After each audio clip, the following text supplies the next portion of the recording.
తెలుసు. ఆఖరికి గండికోట నింపింది ఎవరు? R&R ప్యాకేజ్ పూర్తి 1000 కోట్లు 1200 కోట్లు ఎవరు పే చేశారు? పే చేసి 17 TMCలు ఫస్ట్ టైం నింపింది ఎవరు? ఆఖరికి ఎంత పెడుతున్నాము, రిజల్ట్ ఎవరు ఇచ్చామనేది, అవన్నీ గ్రౌండ్ వర్క్ అంతా రాజశేఖర రెడ్డి గారు చేశారు.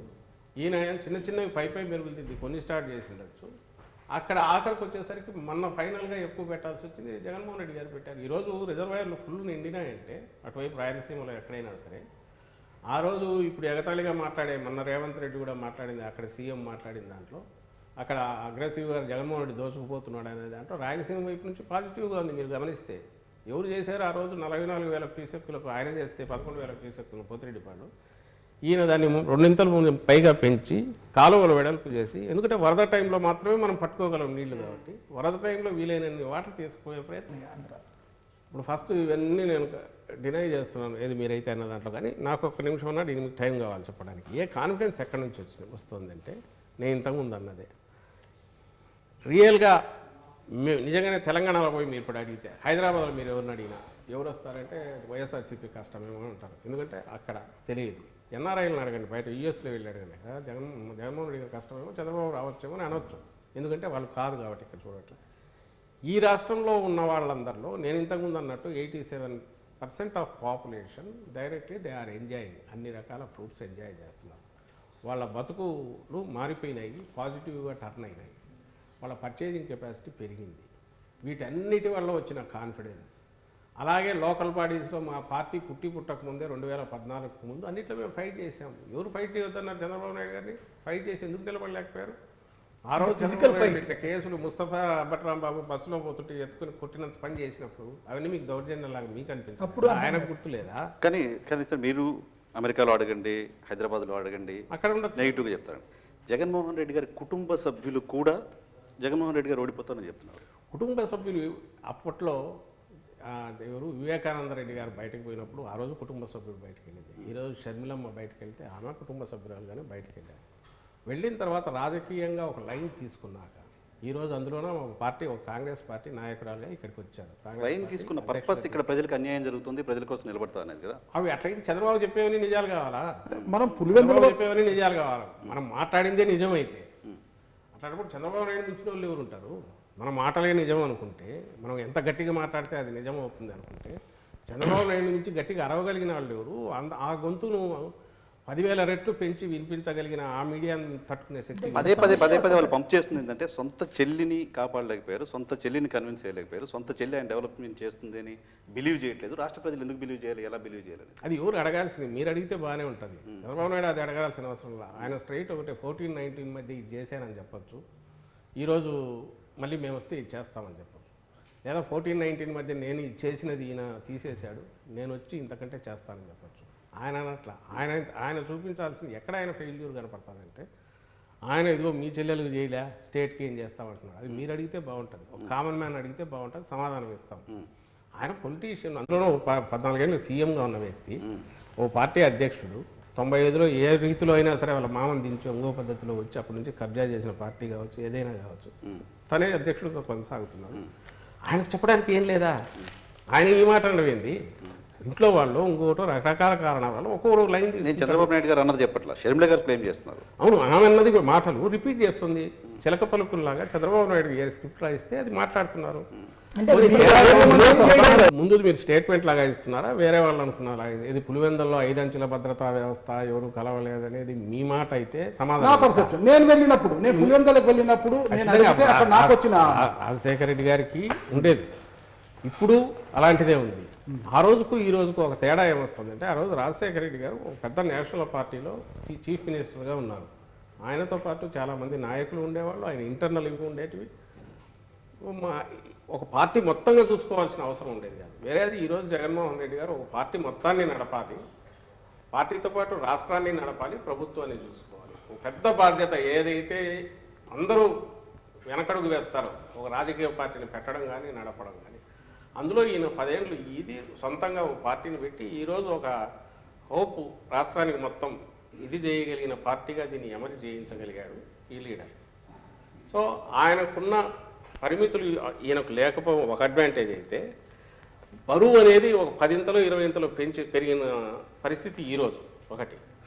సెకండ్ది వచ్చిన తర్వాత మన వర్కింగ్ స్టైల్ ఒక్కొక్కరిది ఒకలాగా ఉంటుంది. రాజశేఖర రెడ్డి గారు తండ్రి గారు ఒకలాగా ఉంటారు, రాజశేఖర రెడ్డి గారు కొడుకు ఒకలాగా ఉంటాడు, నేను ఒకలాగా ఉంటాను, మా అబ్బాయి ఒకలాగా ఉంటాడు, మీ పిల్లలు అట్లే ఉంటారు, మీ తండ్రి ఉన్నట్టు మీరు ఉండి ఉండరు.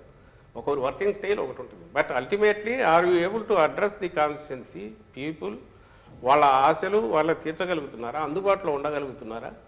ఇదే మెయిన్ అవుతుంది. ఈయన అందుబాటులో ఉన్నారు కాబట్టి పులివెందుల ప్రజలు ఎంజాయ్ చేస్తున్నారు, హాయిగా ఉన్నారు. రేపు మీకు పర్సెంటేజ్ ఆఫ్ ఇది పెరుగుతుంది, మెజారిటీ దాంట్లో కూడా మీకు తెలుస్తుంది. మీరు అంటున్నారు మెజార్టీ పెరుగుతుందని. పులివెందులో ఒక సంకట పరిస్థితి జగన్మోహన్ రెడ్డి గారికి, వివేకానంద రెడ్డి గారి మర్డర్ కేసు అయితేనేమి, సోదరి షర్మిల విషయంలో అయితేనేమి, వివేకానంద రెడ్డి గారి కుమార్తె సునీత గారి రూపంలో మొత్తం కుటుంబ సభ్యుల నుంచే ఆయనకి ఇబ్బందికర పరిస్థితులు తలెత్తుతున్నాయి కదా. ఒక పద్మవ్యూహంలో ఉన్నట్టుంది ఈ రోజు జగన్మోహన్ రెడ్డి. ఇవన్నీ చిన్న దూదిపింజల్లాగా అట్లా క్రియేట్ చేసిన మేఘాలు లాంటివి పక్కకు పాసింగ్ క్లౌడ్స్ వస్తున్నాయి పోతున్నాయి. క్లియర్ చేసిన వాళ్ళు వాళ్ళ దీంట్లోనే మీరు టోన్ చూడండి. ఈరోజు మాట్లాడట్లేదు, ఎప్పుడు ఏది కావాలనో దానికి ఆర్కెస్ట్రాలో తీసినట్టు అది తీస్తున్నారు, దడ కొడుతున్నారు. మేము చేసింది చెప్పుకునే పరిస్థితి లేకుండా డిఫెన్స్లో రిప్లై ఇచ్చే పరిస్థితి క్రియేట్ చేయాలని వాళ్ళు చేస్తున్న దాంట్లో మీరు కూడా అవే తీసుకొచ్చేసి మమ్మల్ని అడుగుతున్నారు. ఒకటి సాయి గారు, సార్ ఇది కాస్త ఓపెన్గా మాట్లాడుకున్నాం సార్. ఇది రా అన్ఫిల్టర్డ్ దీని పేరు క్లోజ్గా సమాధానం అంటే ఏ ప్రశ్న కూడా అడగడానికి ఆ స్వేచ్ఛ మీరు ఇచ్చారు చెప్పారు కాబట్టి కొంచెం ఓపెన్గా మాట్లాడుకున్నాం సార్. 151 మంది ఎమ్మెల్యేలు గెలిచారు సార్. ఈ 151 మంది ఎమ్మెల్యేలకు అవసరమైనప్పుడల్లా సీఎం అపాయింట్మెంట్ దొరుకుతుందా సార్? కాస్త మనసు మీద చేపెట్టుకుని చెప్పండి సార్ ఆ విషయం. ఎన్నిసార్లు ఈ 5 yearsలో 151 మందికి కూడా అపాయింట్మెంట్ దొరికింది, ఇన్నిసార్లు దొరికింది అని చెప్పడానికి? ఒక్కొక్కరు 10 సార్లు 15 సార్లు అసెంబ్లీ ఉన్నప్పుడైతే రోజంతా కలుస్తూనే ఉంటారు. నేను అడుగుతాను, నేను ఒకటి జాఫర్, నువ్వు ఒకప్పుడు జాఫర్ రిపోర్టర్గా ఉన్న జాఫర్కు ఇప్పుడు ఒక దీన్ని నడుపుతున్నావు, ఒక టీం ఉంటుంది, నువ్వు ఎంతమందికి ఎప్పుడు అందుబాటులో ఉంటున్నావు, ఎంతమందికి ఎక్కడ తీస్తున్నావు, నీ దీన్ని బట్టి అవకాశాన్ని బట్టి చేస్తుంటావు. ఒక్కటే దీనికి గీటురాయి పెట్టుకోవాల్సింది, ఆ పార్టీ ఎట్లుంది, ఇంటాక్ట్గా ఉందా, కంట్రోల్లో నడుస్తుందా, ఆయన వాళ్ళకు అందుబాటులో ఉండడం అనేది ఏ పద్ధతిలో ఉంటాడు అనేది తనకున్న పరిమితులను బట్టి తనకున్న అవకాశాలను బట్టి డిసైడ్ చేసుకోవచ్చు. కానీ ఒకటైతే చెప్పగలను, అటెండెన్స్ రిజిస్టర్ మెయింటైన్ చేయగలను, కానీ అక్కడ ఉంటాయి సీఎంఓలో. మీకు కావాలంటే నేను ఎప్పుడన్నా చూపిస్తాను. జాఫర్ గారి ప్రశ్న కొనసాగింపుగా నేను ఒకటి అడుగుతున్నా సార్. ఇక్కడ మీరు అన్నారు 151 మంది ఎమ్మెల్యేలకు అపాయింట్మెంట్ దొరికిందా, ఎన్నిసార్లు దొరికిందని జాఫర్ గారు అడిగారు. దాన్ని కొనసాగి ఒకటి చెప్పాలంటే, రాజశేఖర రెడ్డి గారి వ్యవహార శైలిని మీరు చూసింటారు, ఒక జర్నలిస్ట్గా చూసింటారు. ప్రభుత్వంలో ఈరోజు కీలకమైన పదవులు ఉంటూ మీరు ఈరోజు జగన్మోహన్ రెడ్డి గారి దగ్గర తీశారు. ఆ ఇద్దరి గురించి తేడా ఏంటి అంటే ఏం చెప్పగలుగుతారు ఒక్క మాటలో? ఆయన రాజశేఖర రెడ్డి గారు తను వచ్చిన దీనివల్ల మొత్తం దాని ఏమంటారు మోర్ దాని వాటి ప్లాన్డ్ దీనికంటే కూడా అప్పటికప్పుడు స్పందించే ప్రతిస్పందన సిచ్యువేషన్ బట్టి చేసుకుంటూ పోయేవాళ్ళు. ఒకటి ఈయనేమో ప్రతిదీ ఈరోజు ఒక మాట మాట్లాడాలన్నా జగన్మోహన్ రెడ్డి గారు ఆచితూచి మాట్లాడతారు. ఎందుకంటే నెక్స్ట్ 5 years తర్వాత ఎవరన్నా అడిగినా కూడా దానికి నేను సమాధానం ఇవ్వాల్సి ఉంటుంది అనే ఉద్దేశంతో జాగ్రత్తగా మాట్లాడతాను. పబ్లిక్ దీనికి సంబంధించిన వీఆర్ ఆన్సరబుల్ టు 5 crores వీటికి సంబంధించి కాబట్టి ఒక పార్టీ అధినేతగా నేను ఎట్లా మూవ్ కావాలనే దాంట్లో చాలా ఆచితూచి వ్యవహరిస్తారు. మిగిలిన వాటిలో కూడా ఒక కమిట్మెంట్ ఏదైనా ఇస్తే దాన్ని ఇది కాకూడదు అంటే ప్రయత్నం చేసినా జరగకపోతే దాన్ని ముందుగానే నేను జాగ్రత్తగా ప్రయత్నం చేసినా జరగకపోతే అది కూడా చెప్పే చేయాలి, ఆచితూచి మాట్లాడాలనేది ఈయనకుంటుంది. ఆయన ఇంతకుముందు ఉన్న క్రైటీరియానే బహుశా ఈ పార్టీని నడిపితే దానివల్ల తను మాట్లాడే ప్రతిది వస్తుందనే ఇది రాకపోయిండొచ్చు, లేదా ఆయన డిఫరెంట్ ఫేజెస్ దాటుకుంటూ వచ్చారు. మీరు గమనిస్తే సీఎం అయినాక ఆయనే చెప్పేవాడు, నేను చాలా చేసిన దానివల్ల ఇదయ్యాను, ఇప్పుడు అర్థమవుతుంది నాకు ఒక గ్రూపు ఇది నడపడం వేరు, మొత్తంగా దీన్ని చేయడం వేరు, బ్యాలెన్స్డ్ అప్రోచ్ ఉండాలని సీఎం అయ్యాక ఆయన స్వతహాగా చెప్పారు. మీరు గ్రూప్ గురించి అంటున్నారు సార్, అది చెప్తున్నా సార్. అంటే ఇప్పుడు స్వభావంలో వచ్చే దీంట్లో నా వారు ఏదైనా పర్లేదు, నా వారు కావాలి, అవతల వాళ్ళు మా పార్టీ వాళ్ళే ఏమైనా పర్లేదు అనుకున్న రాజశేఖర రెడ్డి గారు చేసిన ఎక్స్పెరిమెంట్లు చాలా ఉన్నాయి, ఆయన ఒప్పుకున్న ఉన్నాయి. అది వాస్తవం సార్. ఇప్పుడు తీసుకుంటే ఒకే పార్టీలోనే మీరు తీసుకుంటే ఇప్పుడు ఒక నియోజకవర్గంలో కంటిన్యూ కావాలి, మధ్యలో అయితే ఇబ్బంది వస్తుంది, దాని వేరే మీనింగ్ వస్తుంది. ఆ రోజు ఆయన ఉన్న పరిస్థితి తను డిఫరెంట్ ఫేజెస్ దాటుకుంటూ వచ్చినందువల్ల ప్రతిదీ హిస్టరీలో కలిసిపోతే ఫైనల్ వచ్చేసరికి ఒక ఎవాల్వ్డ్ రాజశేఖర రెడ్డి గారు, అందులోనూ ఆయన మాటల్లోనే చెప్పాలంటే పాదయాత్ర తర్వాత వచ్చిన రాజశేఖర రెడ్డి గారు డిఫరెంట్ రాజశేఖర రెడ్డి గారు వచ్చారు. ఈ బాధ్యత మొత్తం తండ్రి హఠాత్తుగా చనిపోవడంతో జగన్మోహన్ రెడ్డి గారి మీద సడన్గా పడింది. ఈయన తన తండ్రి డిఫరెంట్ ఫేజెస్ చూసిన తర్వాత ఒక మాటను మళ్ళీ వెనక్కి తీసుకోవడానికి ఎట్లా అవుతుంది, ఒక మాట కమిట్ అయ్యాక వచ్చే తర్వాత వచ్చే ఇబ్బందులు ఇవన్నీ చూశారు కాబట్టి ప్రతి స్టెప్ దగ్గర ఆ రోజు పార్టీ పెట్టిన రోజు నుంచి ఈ రోజు వరకు కూడా అతి తక్కువ మాత్రమే ఆయన ఎక్స్ప్లెనేషన్ ఇవ్వాల్సిన పరిస్థితులు వచ్చింటాయి, మీకు తెలుస్తుంది. ఎందుకంటే ఇదే కారణంతో దీనివల్ల వ్యవహార శైలిలో మార్పులు వస్తాయి, చెప్పే మాటలో చెప్పే హామీల్లో మార్పులు వస్తాయి, ప్రతి దాంట్లో కూడా చేంజెస్ వస్తాయి. ఇవన్నీ ఈ తక్కువ టైంలో సాధించడానికి కారణం ఈయనకున్న పట్టుదల లేక ఏకాగ్రత కారణం కావచ్చు. దాంతో వచ్చే షూడ్నెస్ ఒకటి ఈయనకుంది. అది ఒక లీడర్ కావాల్సింది. ఈరోజు పార్టీని బతికిస్తుంది, స్టేట్ కూడా హోప్ అయింది దాని నుంచి. సార్ 2019 నుంచి ఇప్పుడు పరిస్థితి మెరుగుపడిందని మీరు చెప్పారు సార్. సో మీరు కాన్ఫిడెంట్గా ఉందో కాదు సార్, ఇక్కడ క్యాడర్ కూడా కాన్ఫిడెంట్గా ఉంటుంది. ఇప్పుడు దాకా మీ కోటరీలో ఉన్నారు వేమిరెడ్డి గారు, చాలా క్లోజ్ కోటరీకి ఉన్నారు సార్. ఎందుకు వెళ్ళిపోయారు సార్? మానుకుంటా ఎందుకు సంతృప్తిలో పడ్డారు? కృష్ణదేవరాయలు ఎందుకు జంప్ అయిపోయారు సార్? ఇక్కడ పాత స్థాయికి సీటు ఉందో లేదా చెప్పకముందు అతను విచారణ ఎత్తేసాడు. ఇవన్నీ కాన్ఫిడెన్స్ దగ్గర బాలశౌరి గారు కూడా దూరం అయిపోయారు. బాలశౌరి అంటే క్లోజ్ కోటరీలో ఉండేవాడు. జగన్మోహన్ రెడ్డికి ఆత్మ నేనే అంటే బయటకు చెప్పుకున్నారు బాలశౌరి. ఎనీ పొలిటికల్ పార్టీ అది నాది కావచ్చు ఇంకోటి కావచ్చు స్టాటిక్గా ఉంటుంది అని అనుకుంటే అది ఒక భ్రమే అవుతుంది. ఉండాలని కోరుకోవడం కూడా కరెక్ట్ కాదు. ఒకటి ఫస్ట్ పాయింట్. బట్ ఇది పెద్ద జోల్ట్ కాదా సార్? ఏం కాదు, వాళ్ళకు జోల్ట్ అవుతుంది. ఎవరైతే దీన్ని ఇదయ్యారో వాళ్ళకు జోల్ట్ అవుతుంది. పార్టీ అనేది స్థిరంగా ఉంది. పార్టీ ఈ ఓటు ఈరోజు ఉండే ఇప్పుడున్న పరిస్థితిలో ఈ పార్టీకి చూసేది ప్రతి ఒక్కరు జగన్మోహన్ రెడ్డి గారిని చూస్తున్నారు, ఆయన విధానాలు చూస్తున్నారు. వైఎస్ఆర్సీపీ అంటే none other than Jaganmohan Reddy garu చూస్తున్నారు. ఆయన సెలెక్ట్ చేసి ఆయన ఎంపిక చేసే ప్రక్రియలో పూర్తి డెమోక్రటిక్గా అక్కడ ఏరియా అవసరాలను పొలిటికల్ వీటిని దృష్టిలో పెట్టుకొని చేస్తున్న క్యాండిడేట్స్ ఉన్నారో వాళ్ళు గెలుస్తారు. ఎవరైతే ఈ జర్నీలో కొత్తగా వచ్చేవాళ్ళు కావచ్చు, ఉన్న వాళ్ళను ఎవరైనా మేము మార్చాల్సినప్పుడు వాళ్ళు హర్ట్ అయ్యి కొంత డెసిషన్స్ తీసుకోవచ్చు. అల్టిమేట్గా ఈ రెండు any political party cannot be A static one. ఉంటే అది స్టాగ్నేట్ అయిపోతుంది. వచ్చేవాళ్ళు వాళ్ళు స్వచ్ఛందంగా వచ్చేవాళ్ళు వాళ్ళు వస్తుంటారు, హర్ట్ అయిన వాళ్ళు ఇంకో ప్రయత్నం చేస్తుంటారు, ఇంకో లేదా అట్లాగే ఉండి లీడర్ మీద హోప్తో ఉండేవాళ్ళు ఉంటారు. అల్టిమేట్ డిసైడ్ చేయాల్సింది, డెసిషన్ తీసుకునేది, దాని ఫేట్ డిసైడ్ చేసేది కింద పబ్లిక్ ఎవరైతే ఉన్నారో వాళ్ళు. మాకు పాజిటివ్గా డిసైడ్ చేస్తున్నారు కాబట్టి మేము ఈ స్థితిలో ఉన్నాము. అలాంటి పరిస్థితి లేదు కాబట్టి మందలాగా వచ్చి జనసేన వాళ్ళు అట్లా పక్కకి వెళ్ళిపోవడమో లేదా ఓ సత్రంలో 2 రోజులు ఉండిపోయినట్టు షెల్టర్ కోసం ఉండిపోయినట్టు టీడీపీ వాళ్ళు బీజేపీలో ఉండి రేపు మళ్ళీ ఇక్కడికి రావచ్చు, అవి జరుగుతున్నాయి. అలాగే ఇప్పుడు వాళ్ళు టికెట్లు చేస్తున్నప్పుడు అక్కడ కూడా ఇలాంటివి జరిగే అవకాశం ఉంటుంది. ఆల్రెడీ మా డోర్ నాక్ చేస్తున్నారు, ఫోన్లు వస్తున్నాయి, మేము వస్తామని. వాళ్ళని అందరినీ ఎక్కడ అకామిడేట్ చేయలేము కాబట్టి మేము కూడా పెద్దంత రిలక్టెంట్గా ఉన్నాం. మా కాన్ఫిడెన్స్ వచ్చేది వీటన్నిటి నుంచి. వీఆర్ నాట్ నీజర్ రియాక్షన్స్ మా దగ్గర ఉండవు. తక్కువ నిర్ణయం తీసుకుని సాధారణంగా రాజకీయాలలో స్పందన అనేటువంటిది లీడర్ దగ్గర అవసరం. ఇప్పటిదాకా మనం చూసిన ముఖ్యమంత్రులు, మీరు జర్నలిస్ట్గా చూశారు, ఇప్పటిదాకా ప్రతి ఒక్కళ్ళు కూడా ఇవాళ వీళ్ళు ఒక ఆరోపణ చేస్తూ ప్రతిపక్ష నాయకుడు రెండో రోజున ముఖ్యమంత్రి స్పందించడం, లేదా ముఖ్యమంత్రి ఆరోపణ చేస్తూ ప్రతిపక్ష నాయకుడు స్పందించడం ఉండేది. ఈవెన్ జగన్మోహన్ రెడ్డి గారు ఆరోపించినప్పుడు టోటల్ తెలుగుదేశం ఆ రోజున అధికారంలో ఉన్నటువంటి పార్టీ స్పందిస్తుండేది. ఇప్పుడు వచ్చేటప్పటికి ఎక్సెప్ట్ సజ్జల రామకృష్ణారెడ్డి గారు, ఈవెన్ మీ మంత్రులు స్పందించరు, ఇంకేం లేదు.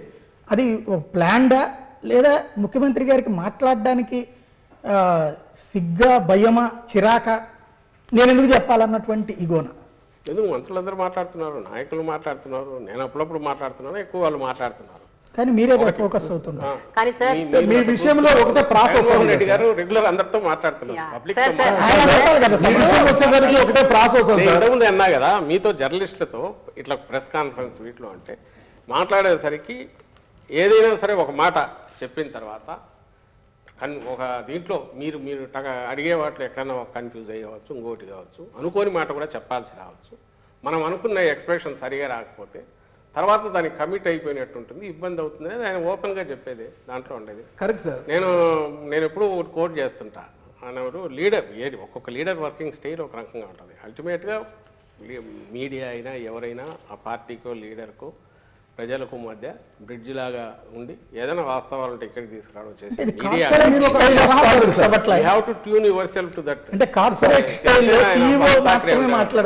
ఆయనకు ఎప్పుడు ఆయన మాట్లాడేవాడు కాదు, కంటిన్యూస్ ఆయనే దాని అధ్యక్షుడిగా ఉండేవాడు, సుప్రీమోగా ఉండేవాడు. సామ్నా చూసేవాళ్ళు అప్పట్లో. ఎవరైనా సామ్నాలో ఏమొస్తే అది ఆయన. నేను చెప్తాను, వైఎస్ఆర్ కాంగ్రెస్ పార్టీ ఇంకో పార్టీ అది రూలింగ్లో ఉన్నప్పుడు, ప్రభుత్వంలో అదే ఉన్నప్పుడు ఆ పార్టీ విధానాలే ప్రభుత్వ విధానాలు అవుతాయా, లేక తెలుగుదేశం విధానాలు ప్రభుత్వ విధానాలు అవుతాయా? వైఎస్ఆర్ కాంగ్రెస్ పార్టీ విధానాలే ప్రభుత్వ విధానాలు అవుతాయి, అంతే కదా. పార్టీ వెస్ట్ బెంగాల్లో మార్క్సిస్ట్ పార్టీ ఉన్నప్పుడు ప్రధానంగా ఏమొస్తుందంటే గవర్నమెంట్ అనేది పార్టీ కంట్రోల్డా లేక గవర్నమెంట్ ఈజ్ ఇండిపెండెంటా, పార్టీ కంట్రోల్. కాంగ్రెస్ పార్టీ ఈ కల్చర్లో లేదు, కానీ ఇప్పుడు బీజేపీలో అయినా మిగిలిన చోట్లైనా party plays the major role. ఓ పార్టీ నాయకుడిగా, సీనియర్ నాయకులుగా ఉన్న వాళ్ళము, ఫస్ట్ నుంచి ఉన్న వాళ్ళు, విధానాల గురించి తెలిసిన వాళ్ళు వాటిని ఎక్స్ప్లెయిన్ చేసినప్పుడు దే ఆర్ అథారిటేటివ్. అది మేము కావచ్చు, ఒకవేళ ఈరోజు బొత్స సత్యనారాయణ గారు మినిస్టర్ కాకపోయినా ఆయన మాట్లాడినా, లేదా ధర్మాన ప్రసాదరావు గారు మినిస్టర్ కాకపోయినా ఆయన మాట్లాడినా, పెద్దిరెడ్డి గారు మినిస్టర్ కాకపోయినా ఆయన మాట్లాడినా ఎందుకు వస్తుందంటే వాళ్ళ లెవెల్ ఆఫ్ మెచ్యూరిటీ లేదా పార్టీతో ఉన్న అసోసియేషను, పార్టీ విధానాల పట్ల స్పష్టత, ఎక్స్ప్రెస్ చేయగలిగిన వీటిని బట్టి వస్తే అవి దే గెట్ ఇంపార్టెన్స్. అవి ప్రభుత్వ పాలసీలు, మావి కాక వేరే పాలసీలు, టీడీపీ పాలసీలు మిగతా సలహాదారులకు సార్, అలాగా సార్. లేదంటారా సార్? ఇప్పుడు చీఫ్ మిగతా సలహాదారులకు అంత కెపాసిటీ లేదంటారా? ఎవరు నేనన్నానా? నేను వాళ్ళు అంటున్నాను మాట్లాడుతున్నారు కదా సార్. మేము నాగార్జున యాదవ్ మాట్లాడుతున్నాడు, మీరు చూసింటే అధికార ప్రతినిధి అంటే సలహాదారు ఆయన సార్, అలాగా సార్. మాట్లాడతాడు. ఇప్పుడు అంబటి రాంబాబు గారు రోజు మాట్లాడుతుంటారు, సార్. కొడాలి నాని ఎప్పుడు మాట్లాడుతూనే ఉంటారు. కాదు సార్, ఇప్పుడు ఆయన పార్టీ నాయకుడిగా ఉండే ఇంపార్టెన్స్ పార్టీ నాయకుడిగా ఉంటుంది. ప్రోటోకాల్ ప్రకారం క్యాబినెట్ మినిస్టర్లకు కానీ మిగిలిన వాళ్ళకి కానీ వాళ్ళకుండే ప్రియారిటీ వాళ్ళు చేయకపోతే ప్రోటోకాల్ ప్రకారం ఆయన నోబడి. ప్రోటోకాల్ ప్రకారం ఎక్కడన్నా అఫీషియల్ ఫంక్షన్స్లో నేను ఎక్కడ ఉండని, నేను ఉండాలని ప్రయత్నం కూడా చేయను. నేను పార్టీ ప్రోగ్రాంలో ఉంటాను, పార్టీ విధానాలు, ప్రభుత్వ విధానాలు అయిన చోట మాట్లాడతాను. టెక్నికాలిటీస్ నెగోషియేషన్ వస్తుంది కదా ఆయన నుంచి, డైలీ సీఎంఓ నుంచి. మీరే అంటున్నారు ఇంతకుముందు ఎప్పుడు క్యాజువల్గా మాట్లాడుతూ సీఎంఓ ఇంత యాక్టివ్ ఎప్పుడు లేదంటే సీఎంఓ ఈజ్ యాక్టివ్. ఆయనకు ఫస్ట్ మీరు గమనించాల్సింది ఏంటంటే 10 yearsలో ఒక పార్టీని స్ట్రాంగెస్ట్ పార్టీగా నిలబెట్టి ప్రభుత్వం సీట్ల పరంగా ప్రజలు ఇచ్చిన బ్లెస్సింగ్ ఏదైతే 151, అది మామూలు బర్డన్, బరువు కాదు.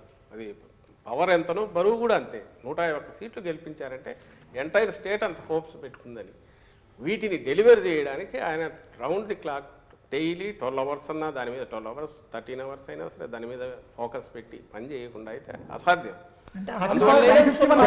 నేను ఇంతకుముందు అన్న స్కీములు కానీ లేదా ఈ 4 ఏళ్లలో 2 ఏళ్ళు కోవిడ్ తీసేస్తే మిగిలిన తక్కువ టైంలో ఇంత ఫినామినల్ రిఫార్మ్స్ కానీ, చేంజెస్ కానీ, సిస్టమ్స్లో చేంజెస్ కానీ, కొత్త సిస్టమ్స్ ఇంట్రడక్షన్ కానీ, ఎంటైర్ బ్యూరోక్రసీని తన దారిలోకి తెచ్చుకొని చేయగలగడం అనేది మీరు దాంతో పోల్చినప్పుడు దానికి ఆయన సఫర్ అవుతున్నది ఎంత టైం లూజ్ అవుతున్నాడు, ప్రైవేట్ లైఫ్ ఎంత లూజ్ అవుతున్నాడు, మామూలు దీంట్లో పార్టీని ఒక పక్క నడుపుకుంటూ ఇది ఎట్లా చేయగలుగుతున్నాడు ఆలోచిస్తే అసలు ఇంత ఎట్లా చేసాడని మీకు ఆశ్రమిస్తే ఇది అసలు ఇష్యూ అనిపించదు. సార్ ఒక జర్నలిస్ట్ గా ఒక్క విషయంలో ఐ అడ్మిట్ సార్, అంటే I have seen what is happening in Andhra Pradesh, especially ఎడ్యుకేషన్లో, గవర్నమెంట్ స్కూల్స్లో జరుగుతున్న ఒక మార్పు, రిఫర్మేషన్, ట్రాన్స్ఫర్మేషన్. రెండోది హెల్త్ డిపార్ట్మెంట్లో ఉన్న ఫ్యామిలీ డాక్టర్ కల్చర్. మూడోది రైతుల కోసం రైతు భరోసా వీటి వరకు, and also village volunteer system. I really appreciate the government, but at the same time ఇందాక మనం మాట్లాడుకున్నట్టు డెవలప్మెంట్ అన్న విషయానికి వస్తే మాత్రము దేర్ ఈజ్ జీరో డెవలప్మెంట్ అన్నది. ఇట్ ఈస్ నాట్ ఎవరో అన్నది కాదు సార్, మనం కూడా మన కళ్ళతో చూడొచ్చు. ఇండస్ట్రీస్ ఎన్ని వచ్చాయి, ఐటీ ఎన్ని వచ్చాయి, ఐటీ కంపెనీలు ఎన్ని వచ్చాయి. అరేనో పోర్ట్స్ అన్నారు మీరు, పోర్ట్స్ కూడా 1-2 స్టార్ట్ అయ్యి అన్ని స్టార్టింగ్ స్టేజ్లో ఉన్నాయి, ఏవి కంప్లీషన్ స్టేజో కనీసం ప్రాసెస్ స్టేజ్లో కూడా లేవు. సో దీని గురించి మీరు ఏమంటారు సార్? అంటే చేసిన వాటి గురించి చెప్పుకుంటున్నారు, ఓకే, చేసినవి ఎన్నో వాటి గురించి చెప్పుకోవట్లేదా, లేకపోతే అసలు చెయ్యట్లేదా? What happen to development? చిన్న సబ్మిషన్ సార్, ఆ కొనసాగింపుగా మళ్ళీ మీరు కంటిన్యూ చేయండి సార్. అంటే టీడీపీ హయాంలో కియా వచ్చింది, కియా తీసుకొచ్చామని ఒక అతి పెద్ద సమస్యను చూపించుకోవడానికి కళ్ళెదుటే కనిపిస్తుంది సార్, వాళ్ళు పడి చెప్తుంటారు అన్నమాట. అంటే మీ హయాంలో అంత పెద్ద సమస్య సమాంతరంగా మేము ఇది తీసుకొచ్చామని గొప్పగా చెప్పుకునేది ఏముంది సార్? ఇప్పుడు అందుకే నేను అంటుంది, మీరు జగన్మోహన్ రెడ్డి గారి పాలన వైపు చూడాలంటే ఒక ఫస్ట్ థింగ్ అక్కడ ఏం చేశారు, ఇక్కడ అలాంటి బిల్డింగ్ వచ్చిందా, అక్కడ అయిందా, ఇక్కడ ఇది వచ్చిందా అనేది చూడడం కాకుండా హోలిస్టిక్గా మొత్తంగా చూస్తే డెవలప్మెంట్ అనేది మనకు కనపడుతుంది. ఫస్ట్ నేను ఇంతకుముందు ఇంత ప్రొలాంగ్ మళ్ళీ చెప్తూ వస్తున్నాను, దాంట్లో పార్ట్గానే మళ్ళీ ఇప్పుడు ఎక్స్టెండ్ చేస్తున్నాను. ఇండస్ట్రీస్ వస్తున్నాయి కంటిన్యూస్, ఎంఎస్ఎంఈలు విపరీతంగా గతంతో పోలిస్తే పెరిగాయి. వీటన్నిటి ఇండికేటర్ ఎక్కడ ఉంటుంది? మీరు అన్నారు కియా 6,000 కోట్లు 7,000 కోట్లతో ఒకటి వస్తే 1,000 కోట్లదో 2,000 కోట్లదో 1,200 కోట్లవి అలాంటివి 10, 15, 20 దాకా వచ్చాయి. నాకు మన పోతుంటే మా బద్వేల్ దగ్గర 1,200 కోట్లది వాళ్ళ దగ్గర ఏదో షీట్స్కి సంబంధించి వచ్చింది, 1,200 మందికి వర్క్ కల్పిస్తుంది. కడప నుంచి పులివెందల పోతుంటే కొప్పర్తి కొత్త ఎలక్ట్రానిక్ జోన్ మొదలైంది. ఆల్రెడీ ఇండస్ట్రీస్ డిక్సన్ అని ఏవో వచ్చాయి. అక్కడ కూడా ఇప్పటికే ఒక 5-6 వేల మంది 10,000 మంది దాకా పనిచేస్తున్నారు. శ్రీ సిటీలో కొత్త ఇండస్ట్రీస్ వచ్చాయి, పెద్ద కంట్రీలోనే పెద్దగా వచ్చి పెట్టారు. అంటే నేను ఎందుకు వీటి గురించి ఎన్ని చెప్పొచ్చంటే ఇంకా చేంతాడు లిస్ట్ అవుతుంది నేను చదువుతూ పోతే. ఒకటి సెకండ్, దానికంటే ముఖ్యంగా ఎంఎస్సీ ఎంఈలను పోస్ట్ కోవిడ్ కాగానే ఆ ఇన్సెంటివ్స్ వల్ల ఉన్నవన్నీ పే చేసి క్లియర్ చేసి 1000 కోట్లు 1200 కోట్లు కొత్త వాటిని ఎంకరేజ్ కొత్త ఇన్సెంటివ్ చూపించడం వల్ల అవి గతంలో ఎప్పుడూ లేనంతగా పెరిగాయి. అంతకుముందు నా ఐ థింక్ 2.3 lakhs 3.5 lakh ఉంటే ఇప్పుడు 5.5 6 lakh అంటే ఆల్మోస్ట్ 40% పైన కొత్త వాటికి కొత్తవి స్టార్ట్ అయ్యాయి. ఇవంతా కూడా ఈ 3 ఏళ్లలో పవర్ కన్జంప్షన్ విపరీతంగా పెరిగింది. ఇరిగేషన్కు దీనికి దట్ ఈజ్ అన్ ఇండికేటర్. వీటికి సంబంధించి ఎంప్లాయ్మెంటు వీటికి సంబంధించినంత వరకు మనకు గవర్నమెంట్లోనే అది నేను లాస్ట్ టైం జాఫర్ ఇండివిజువల్గా చేసేప్పుడు గట్టిగా అడిగాను. నేను 1,30,000 ఉద్యోగాలు నేరుగా 4 నెలల్లోనే వచ్చి 4-5 నెలల్లోనే నింపిన ప్రభుత్వము వితౌట్ చిన్న ఫ్లా లేకుండా చేస్తే ఎందుకు వాటిని ఉద్యోగాలు కాదని ఎట్లా అంటారు? ఈరోజు వాళ్ళు ప్రొబేషన్ అయిపోయి రెగ్యులరైజ్ అయ్యారు గవర్నమెంట్ ఎంప్లాయీస్, విలేజ్ సెక్రటేరియట్స్. నేను 2,60,000 వాలంటీర్ల గురించి మాట్లాడట్లా. వాలంటీర్లు అనేవి స్వచ్ఛందంగా వాళ్ళు ఏదో వాలంటీర్గా చేసేటివి కాబట్టి అనుకుంటే దీనికి సంబంధించినంత 1,30,000. తర్వాత దాదాపు 58,000 ఇప్పటికీ లెక్క. ఏది మెడికల్ డిపార్ట్మెంట్ ఫస్ట్ టైం హిస్టరీలోనే మీరనే ఫ్యామిలీ డాక్టర్ కాన్సెప్ట్ ఎట్లా హిట్ అవుతుంది? ఉన్న సెటప్తో ఎట్లా కుదురుతుంది? 17,000 కోట్లు పెట్టి పిహెచ్సిలు సిహెచ్సిలు అన్నీ మోడర్నైజ్ చేయడం, ఏరియా హాస్పిటల్ అన్నీ కెపాసిటీస్ పెంచడం. నేను మెడికల్ కాలేజ్ కలపట్ల దీంట్లో. మెడికల్ కాలేజ్ 8,000 కోట్లు మళ్ళీ వేరే బడ్జెట్. ఈ 17,000 కోట్లు పెట్టి ఇవన్నీ తయారైనందువల్ల విలేజ్ క్లినిక్స్ కానీ మిగిలిన కానీ ఇన్ఫ్రాస్ట్రక్చర్ పరంగా కానీ లేటెస్ట్ టెక్నాలజీ కానీ డాక్టర్ల రిక్రూట్మెంట్, సపోర్టింగ్ స్టాఫ్ రిక్రూట్మెంట్ మొత్తం 56,000 నాకు తెలిసి ఫిగర్. మెడికల్ డిపార్ట్మెంట్కు ఒక ఇది వచ్చింది. ఒక చిన్న పాయింట్ ఇక్కడ అంటే మీరు చెప్తున్నటువంటివన్నీ కూడా ఆల్రెడీ ప్రాసెస్లో ఉన్నాయి, నడుస్తున్నాయి, ఇవి అందరికీ తెలుసు. పబ్లిక్ ఏముంటుందంటే ఇప్పుడు లేదంటుంది కదా. సార్, అవి ప్రొజెక్ట్ అయినట్టు ఇవి ప్రొజెక్ట్ అవ్వట్లేదు సార్. మీరు ప్రొజెక్ట్ చేయట్లేదా? అసలు అవ్వట్లేదు. అదే అది కాకుండా ఇంకొక పాయింట్ ఏంటంటే బేసిక్గా ఇవాళ రోజున మీరు చెప్పేటటువంటి అన్ని సక్సెస్ అనేది వాటిని కంపేర్ చేసి చెప్పుకోవడం అనేదాన్ని ఎప్పుడు చూస్తారు? మాట తప్పము మడమ తెప్పము అనేటువంటిది మీ నినాదం, జగన్మోహన్ రెడ్డి గారి థీమ్. కాకపోతే జనవరి 1st వీక్ కల్లా జాబ్ క్యాలెండర్ ఇస్తాం, జనవరి ఎండింగ్ కల్లా దానికి సంబంధించి నోటిఫికేషన్ ఇచ్చి మళ్ళీ జనవరికి వచ్చేటికి ఉద్యోగాలు పూర్తవుతాయి. ఈ 5 ఏళ్లలో ఒక్కసారి కూడా జాబ్ క్యాలెండర్ రాలేదు. మీరు ఫస్ట్ ఇచ్చిన ఏ లెక్క చెప్తున్నారు కానీ నేను ఇవాళ భోజనం చేశాను కాబట్టి నెక్స్ట్ 5 ఏళ్ల పాటు కడుపు నింపుకుని ఉంటానంటే కుదరదు కదా. అసలు జాబ్ క్యాలెండర్ పర్పస్ ఏం చెప్పండి? జాబ్స్ ఖాళీ అన్నారు కదా. ఎన్ని ఉంటే కాదు ఎన్ని ఉంటే వాడిని నింపుతూ ఉండాలి. ఎప్పుడైతే రాగానే 1,30,000 జాబ్స్ ఫిల్ చేశామో వాటిని నింపగానే మిగిలినవన్నీ చిన్న చిన్నగా అసలు కనపడాలి. 2.5 లక్షలు ఉన్నాయని ముందు చెప్పారు. అంతకు ముందు ఎప్పుడు చెప్పాము? ఎలక్షన్స్ లో చెప్పింది ఏంటి? పాదయాత్రలో 2.5 లక్షలు ఖాళీలు మేము వస్తే భర్తీ చేస్తామని. ఉన్న ఖాళీలకు సంబంధించి ఖాళీలకు సంబంధించి 2.5 లక్షలు. ఇది మీలాంటి వాళ్ళు ఎవరు ఉంటారు ఈ రోజు వచ్చి మాకు చెప్తున్నట్టే ఆ రోజు వచ్చినప్పుడు చెప్పింటారు. కానీ ఈ రోజుకు వాటెవర్ మీరు నింపినవి చూస్తే ఇవన్నీ కూడా ఖాళీలు శాంక్షన్ పోస్టులు అవి కాకుండా అడిషనల్గా నింపినవి 1,30,000 కాక 56,000, 1,000, 2,000 పోస్టులు ఇట్లాంటివన్నీ నింపి మొత్తం మీద దాదాపు 4 లక్షలు 3,90,000 ఎంతో ఉన్న పోస్టులు ఈరోజు 6 లక్షల చిల్లరకు పోయినాయి.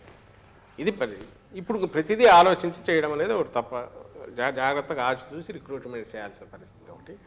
సెకండ్ది వచ్చి గ్రూప్ 1 కానీ గ్రూప్ 2 కానీ జరగాల్సినవి ఎప్పటికప్పుడు జరుగుతున్నాయి. మూడవది డిఎస్సి ఇప్పుడు నోటిఫికేషన్ ఇచ్చాం. డిఎస్సి గురించి మళ్ళీ స్పెసిఫిక్గా చెప్పాలి, ఎందుకంటే అది ఒక సబ్జెక్ట్ మేజర్, అందరూ అదే రేజ్ చేస్తుంటారు కాబట్టి.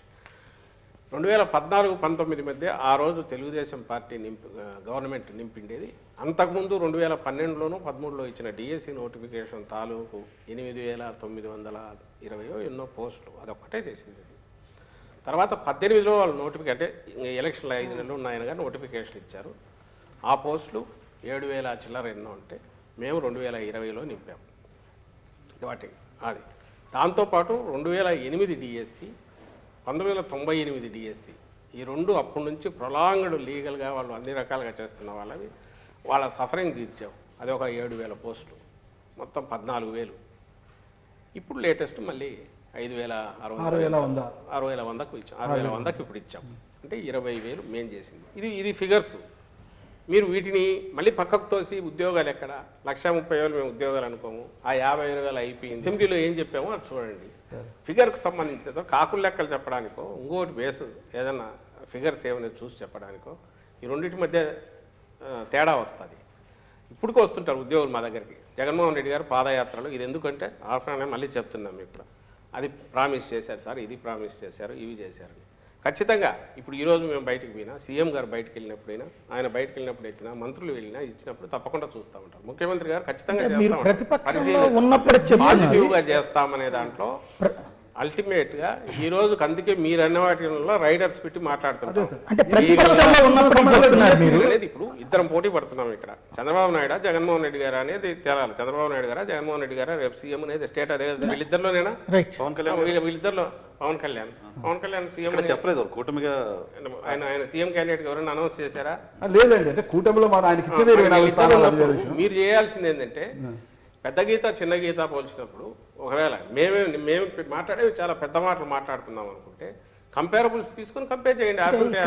ఆ రోజు ఎన్ని డిఎస్సీ ఇచ్చాడు, ఈ రోజు ఇక్కడ ఎన్నికల సంబంధించిన చూడడము, ఓట్ల కోసం. ఆ రోజు మరి 18 ఎందుకు ఇచ్చాడు ఆయన? ఒక్క నిమిషం. మరి అదే మీరు చేస్తున్నారు కదా. మేము ముందు నింపాం కదా 2008 1998 డిఎస్సీ లేకపోతే ఈ వేళకి ఈ ఓకే సార్, అప్పుడు వాళ్ళు ఇచ్చిన వాళ్ళ పొట్టగొట్టమంటారా? ఉద్యోగం ముఖ్యమా, విధానం ఎట్లా చేయాలి? ఇప్పుడు మార్చు కాదు నాగరాజు, నాకు అదే అడుగుతాను. ఇప్పుడు వాళ్ళు అడుగుతా అంటే జనం అంటే అపోజిషన్ చంద్రబాబు గారు అంటే అర్జెంట్ కుర్చీలో కూర్చోవాలనుకుంటున్నాడు, సీఎం సీట్ కావాలనుకుంటున్నాడు కాబట్టి ఆయన నోటికి వచ్చినట్టు మాట. మీరు ఆలోచించండి. కాలాలు మారుతున్నాయి, రకరకాల ఇది మారుతుంది, క్రైటీరియాలు మారుతుంటాయి. ఇది సమిష్టి డెసిషన్, అందరూ కలిసి డిస్కస్ చేసుకున్నాక. అది గవర్నమెంట్ ఎంప్లాయ్మెంట్ అనేది వచ్చిందా రాలేదా, వచ్చిన దానికి సిస్టమ్ ప్రొబేషన్ ఒక్కోసారి 1 year 2 years ఇవ్వచ్చు. అలాగే నాకు ఇదే అడుగుతాను, ఇదే చంద్రబాబు నాయుడు అప్పట్లో అవుట్ సోర్సింగ్ అనేది లేదు, అంతకుముందు ఓన్లీ ఇది ఒకటి కాంట్రాక్ట్ కూడా అవన్నీ 90 లిబరలైజేషన్ తర్వాత వచ్చిన ట్రెండ్స్ ఇవి ఈయన మొదలు పెట్టిందే. మేము మాట్లాడట్లేదు దాని గురించి. అంటే ప్రతి టైం చేంజ్ టైమింగ్స్కో వస్తున్నది దీనికి అడ్డగోలుగా రకరకాల చేస్తుంటే మేము చేస్తున్నది జగన్మోహన్ రెడ్డి గారు అంటే ఎక్కడైతే వీలైతే వీటిలన్నింటినీ రెగ్యులర్ దీంట్లోకి తీసుకురావడము, అట్లీస్ట్ కాంట్రాక్ట్లకి వాళ్ళ జీవితాలు కొంచెం మెరుగుపరిచేట్టు శాలరీస్ పెంచడం ఎట్లా చూస్తూ వచ్చిన ఈరోజు మా బడ్జెట్ 54,000 కోట్లు ఉన్న మేము వచ్చేటప్పుడుకున్నది శాలరీ బడ్జెట్, వేజ్ ఎంప్లాయీస్ వీటికి సంబంధించిన అన్ని రకాల వాళ్ళ 90,000కు దాదాపు పోయింది. ఇప్పుడు ఇది వీఆర్ నాట్ బ్లేమింగ్ ఎనీబడి, ఆయన ఎవరిని అనట్లా, కానీ ఇట్స్ ద రియాలిటీ.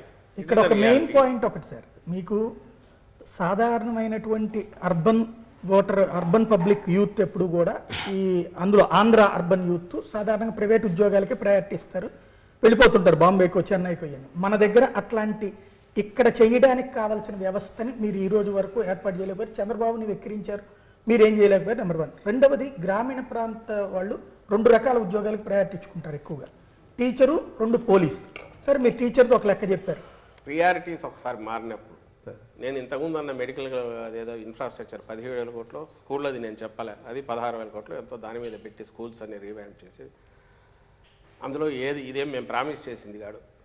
సారు ఆయన సీఎం గారు ఆ రోజు మా గౌరవ ముఖ్యమంత్రి గారు ప్రతిపక్ష నాయకుడు గాను వైఎస్ఆర్సీపీ అధ్యక్షుడు గాను మేనిఫెస్టో రిలీజ్ చేసినప్పుడు చెప్తే అమ్మఒడి మాత్రమే అది ఇచ్చి మేము కామ్గా ఉంటే ఇవన్నీ ఏం వచ్చేవి కాదు. డిస్పైట్ కోవిడ్ ఈ 17,000 కోట్లు ఒకటి చాలు మొత్తం తీసేయడానికి, అన్నీ తీసేసి ఒక సెక్షన్ హ్యాపీగా ఉంచవచ్చు. మా ప్రియారిటీస్లో జగన్మోహన్ రెడ్డి గారి ప్రియారిటీస్ వచ్చిన అవకాశం 5 ఏళ్ళు ఇచ్చిన అవకాశంలో మ్యాక్సిమం ఒక డ్రైవర్ అంటే పుష్ను ఇవ్వాలి. ఏ పుష్ అయితే రేపు ఎవరు వచ్చినా ఫ్యూచర్లో కూడా దాన్ని మిస్ కాకుండా దాన్ని కంటిన్యూ చేసే రకంగా బేస్ వేయాలనుకున్నారు, అది వేశారు. దాన్ని మీరు అంటున్న ఉద్యోగులు కూడా అప్రిషియేట్ చేస్తున్నారు. అందుకే వాళ్ళు ఏమంటారు, సార్ అది బ్రహ్మాండంగా చేస్తున్నారు, దాంతోపాటు ఇది కూడా ఇస్తే బాగుండేది అంటున్నారు తప్ప మీరంతా బాగా జల్సాగా ఉన్నారు సార్, పవర్ ఎంజాయ్ చేస్తున్నారు, మమ్మల్ని ఎందుకు పట్టించుకోవట్లనే ఎవరన్నట్లా. వాళ్ళకు బాధ ఉంది, వాళ్ళ వేదన చెప్తున్నారు. కోపం ఎందుకు లేదు అంటే జగన్మోహన్ రెడ్డి గారు ఆయన ఖాళీగా కూర్చోలే, మీరు అన్నట్టు అందరినీ వదిలేసి విలాసాలకు ఎక్కడో తిరగట్లా, ఏదో ప్రైవేట్ లైఫ్లో ఎక్కడా లేరు. ఆయన పూర్తి పబ్లిక్ మీద ఫోకస్ పెట్టారు. అండ్ పూరెస్ట్ అమాంగ్ పూర్ని ఎట్లా వాళ్ళని పైకి తీసుకురావాలని ట్రై చేస్తున్నారు. వాళ్ళు పైకి వస్తున్నారు, కళ్ళ ముందు కనపడుతుంది. పర్చేజింగ్ కెపాసిటీ పెరిగి ఈరోజు ఎకానమీకి ఏ డ్రైవర్ పనిచేస్తుంది మనది అగ్రెసివ్ దీంట్లోకి 6% ఉండేది 11%కి ఈరోజు పోయిందంటే గ్రోత్ రేటు ఎక్కడి నుంచి వచ్చింది ఇదంతా? ఎక్కడి నుంచి వచ్చిందంటే నేను మొన్న అంతా చెప్తూ వచ్చాను, మీకు చెప్తాను. Each ward secretary, village secretary, ఒక సెక్రటేరియట్ అంటే 2,000 మంది పాపులేషన్, 2,000-2,500 చోట మినిమం అంటే 22 నుంచి 27 కోట్లు గత 4 ఏళ్లలో అక్కడికి వెళ్ళింది.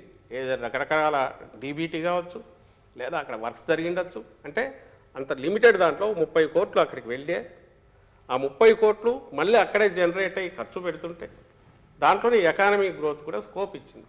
ఇది అర్థం చేసుకోకపోతే మీరు వీటన్నిటికి నేను చెప్పలేము. కానీ మీరు ఇవి అర్థం చేసుకోకపోతే సార్ ఒకటి సార్ చాలా అంశాలు ఉన్నాయి మాట్లాడుకోవాల్సింది, కొంచెం బ్రీఫ్గా మాట్లాడుకుంటూ పోతాం సార్ ప్రతి ఓకే సార్. చంద్రబాబు నాయుడు లాగా 10 ఏళ్ళు 15 ఏళ్ళు పెట్టుకొని మీరు 15 ఏళ్ళు పెట్టుకోండి, నేను నెక్స్ట్ మెడికల్ కాలేజెస్ పెడతాను, నెక్స్ట్ ఇంకోటి పెడతాను, పోర్టులు తర్వాత కడతానంటే రాక్షసుల మాదిరి జగన్మోహన్ అదే సార్ మద్యంతో కాలేయాలు పాడవుతాయి. ఆయన సితార హోటల్ వల్ల అది నాన్ డిబేటబుల్ సార్, ఎందుకంటే మద్యం బాటల మీద ఉంటుంది, ఎంత ఖరీదైన బాటలు. ఈ చోజ్ లైన్ తెలుగుదేశం పార్టీ కరపత్రం లాగా తయారైన రామోజీరావు రాసే వాటన్నిటికి సంబంధించి ఈ రోజు కూడా ఫ్యాక్ట్ చెక్ అని మా వాళ్ళు ఇస్తున్నారు. ఇది ఒకటి పెట్టుకోవాల్సి వచ్చింది, రోజు ఫ్యాక్ట్ చెక్ అని ఇస్తున్నారు గవర్నమెంట్. సార్ ఇక్కడ సార్ రామోజీరావు మాటలకు వాగాతలకు సమాధానం కాదు సార్, కొన్ని ప్రశ్నలు సార్ మేము చాలా గొప్పగా పాలిస్తున్నాము గవర్నర్ అంటున్నారు, కానీ ఎలా కమ్యూనికేట్ అయిందని జనాలు తెలియదు. ఎందుకంటే వెరీ ఫ్యూ మెంబర్స్ మాట్లాడుతున్నారు sir on behalf of government. మీరు ఆ తర్వాత ఎవరు అతను అమర్నాథ్ ఎప్పుడు మాట్లాడినా అతను మైక్ ముందు పవన్ కళ్యాణ్ టార్గెట్, అతని పేరు నాని ఎప్పుడు మాట్లాడిన పవన్ కళ్యాణ్ మాట్లాడుతున్న 5గురు కూడా వాళ్ళు పొలిటికల్గా ఒక విమర్శకు ఇంకో ఆరోపణకు పెద్ద ఆరోపణలా మాట్లాడుతున్నాం. కానీ ఇంత గొప్పగా మనం స్ట్రగుల్ పెడుతున్నాము, స్ట్రగుల్ చేస్తున్నాము, ఇంత గొప్పగా పాలిస్తున్నాము అన్న సంగతి, ఆ స్ట్రగుల్ అనేది ఇంకా జనాలు తెలియలేదు సార్. ఇది ఫస్ట్ టైం చాలా మంచి అప్రిషియేట్ చేయాల్సింది ఏంటంటే ఇలా ఓపెన్గా ఏమైనా అడగవచ్చు అని చెప్పి ఈ ప్రయత్నం ఒక 1 year బ్యాక్ వచ్చి ఉంటే ఇంకా బాగుంటుంది యాక్చువల్గా. ఎందుకంటే ప్రభుత్వం ఇంత స్ట్రగుల్ పడుతుంది. ఇందాక మీరు ఒక మాట అన్నారు సార్, ఏంటంటే మనకు ఉండే లిమిటెడ్ సోర్స్లో దానికి నీడీ పీపుల్స్కి మనం ఖర్చు పెట్టుకుంటూ పోతున్నాం అని అంతా, ఇంకా మిగతా చోట సెకండ్ ఫేజ్లో వాళ్ళు ఖర్చు పెడతాం అని చెప్పారు సార్, గొప్ప మాట యాక్చువల్గా. కానీ అది మీరు చెప్పకపోవడం వల్ల ఇప్పటి వరకు ఏమనుకుందంటే ఇది కేవలము బటన్ నొక్కడానికి పరిమితం చేస్తాం, వచ్చిన బడ్జెట్ అంతా ఇది సర్ప్లస్ బడ్జెట్ ఉంది ఇక్కడ అని కూడా ఒక రకంగా అంటుంది సార్. నా ప్రశ్న ఏంటంటే సార్, చాలా ప్రశ్నలు ఉన్నాయి, ఒకే ప్రశ్న ఎక్కువసేపు టైం ఇవ్వకుండా అది టచ్ చేసుకుంటూ పోతాం సార్. ఇది చంద్రబాబు నాయుడు పదే చెప్తున్నాడు, మరి చంద్రబాబు నాయుడు ప్రస్తుతం నా జవాబు చెప్పనని చెప్పారు, కానీ నాలో ఉండే ఒక అనుమానం మాత్రమే. ఆ రోజు ప్రజల మధ్య ఉన్నారు, ఇప్పుడు ప్రజల హృదయాల్లో ఉన్నారు నేరుగా. ఎలా ఉన్నారు మొత్తంగా మీరనే వాటి వల్లే మొత్తం హోలిస్టిక్ అప్రోచ్ వల్ల, అంటే సమగ్రమైంది, నాట్ ఏదో కనపడింది కాదు, ఇన్విజిబుల్ ఒక 10 ఇండస్ట్రీస్ రావడం కాదు, ప్రతి పేద కుటుంబాన్ని వాళ్ళ జీవితాన్ని టచ్ చేశారు. దేని రకంగా అంటే మౌలికంగా వాళ్ళకు కావాల్సిన అవసరాలన్నీ కూడా ఏదైతే అత్యంత కాస్ట్లీనో విద్య, వైద్యం, తర్వాత మనకు అగ్రికల్చర్ అనేది కోర్ 60-70% దాకా దాని మీద డిపెండ్ అయ్యి, ఈ మూడింటిని ప్రియారిటీ మీద అడ్రస్ చేశారు. ఇంతకుముందు మీ క్వశ్చన్లోనే వచ్చినట్టు హెల్త్ అనేది ఈరోజు ఒకప్పుడు ఫ్యామిలీ డాక్టర్ అంటే ఉన్న వాళ్ళకి ఇంటికి వచ్చి చూడడం అనేది ఒక లగ్జరీ.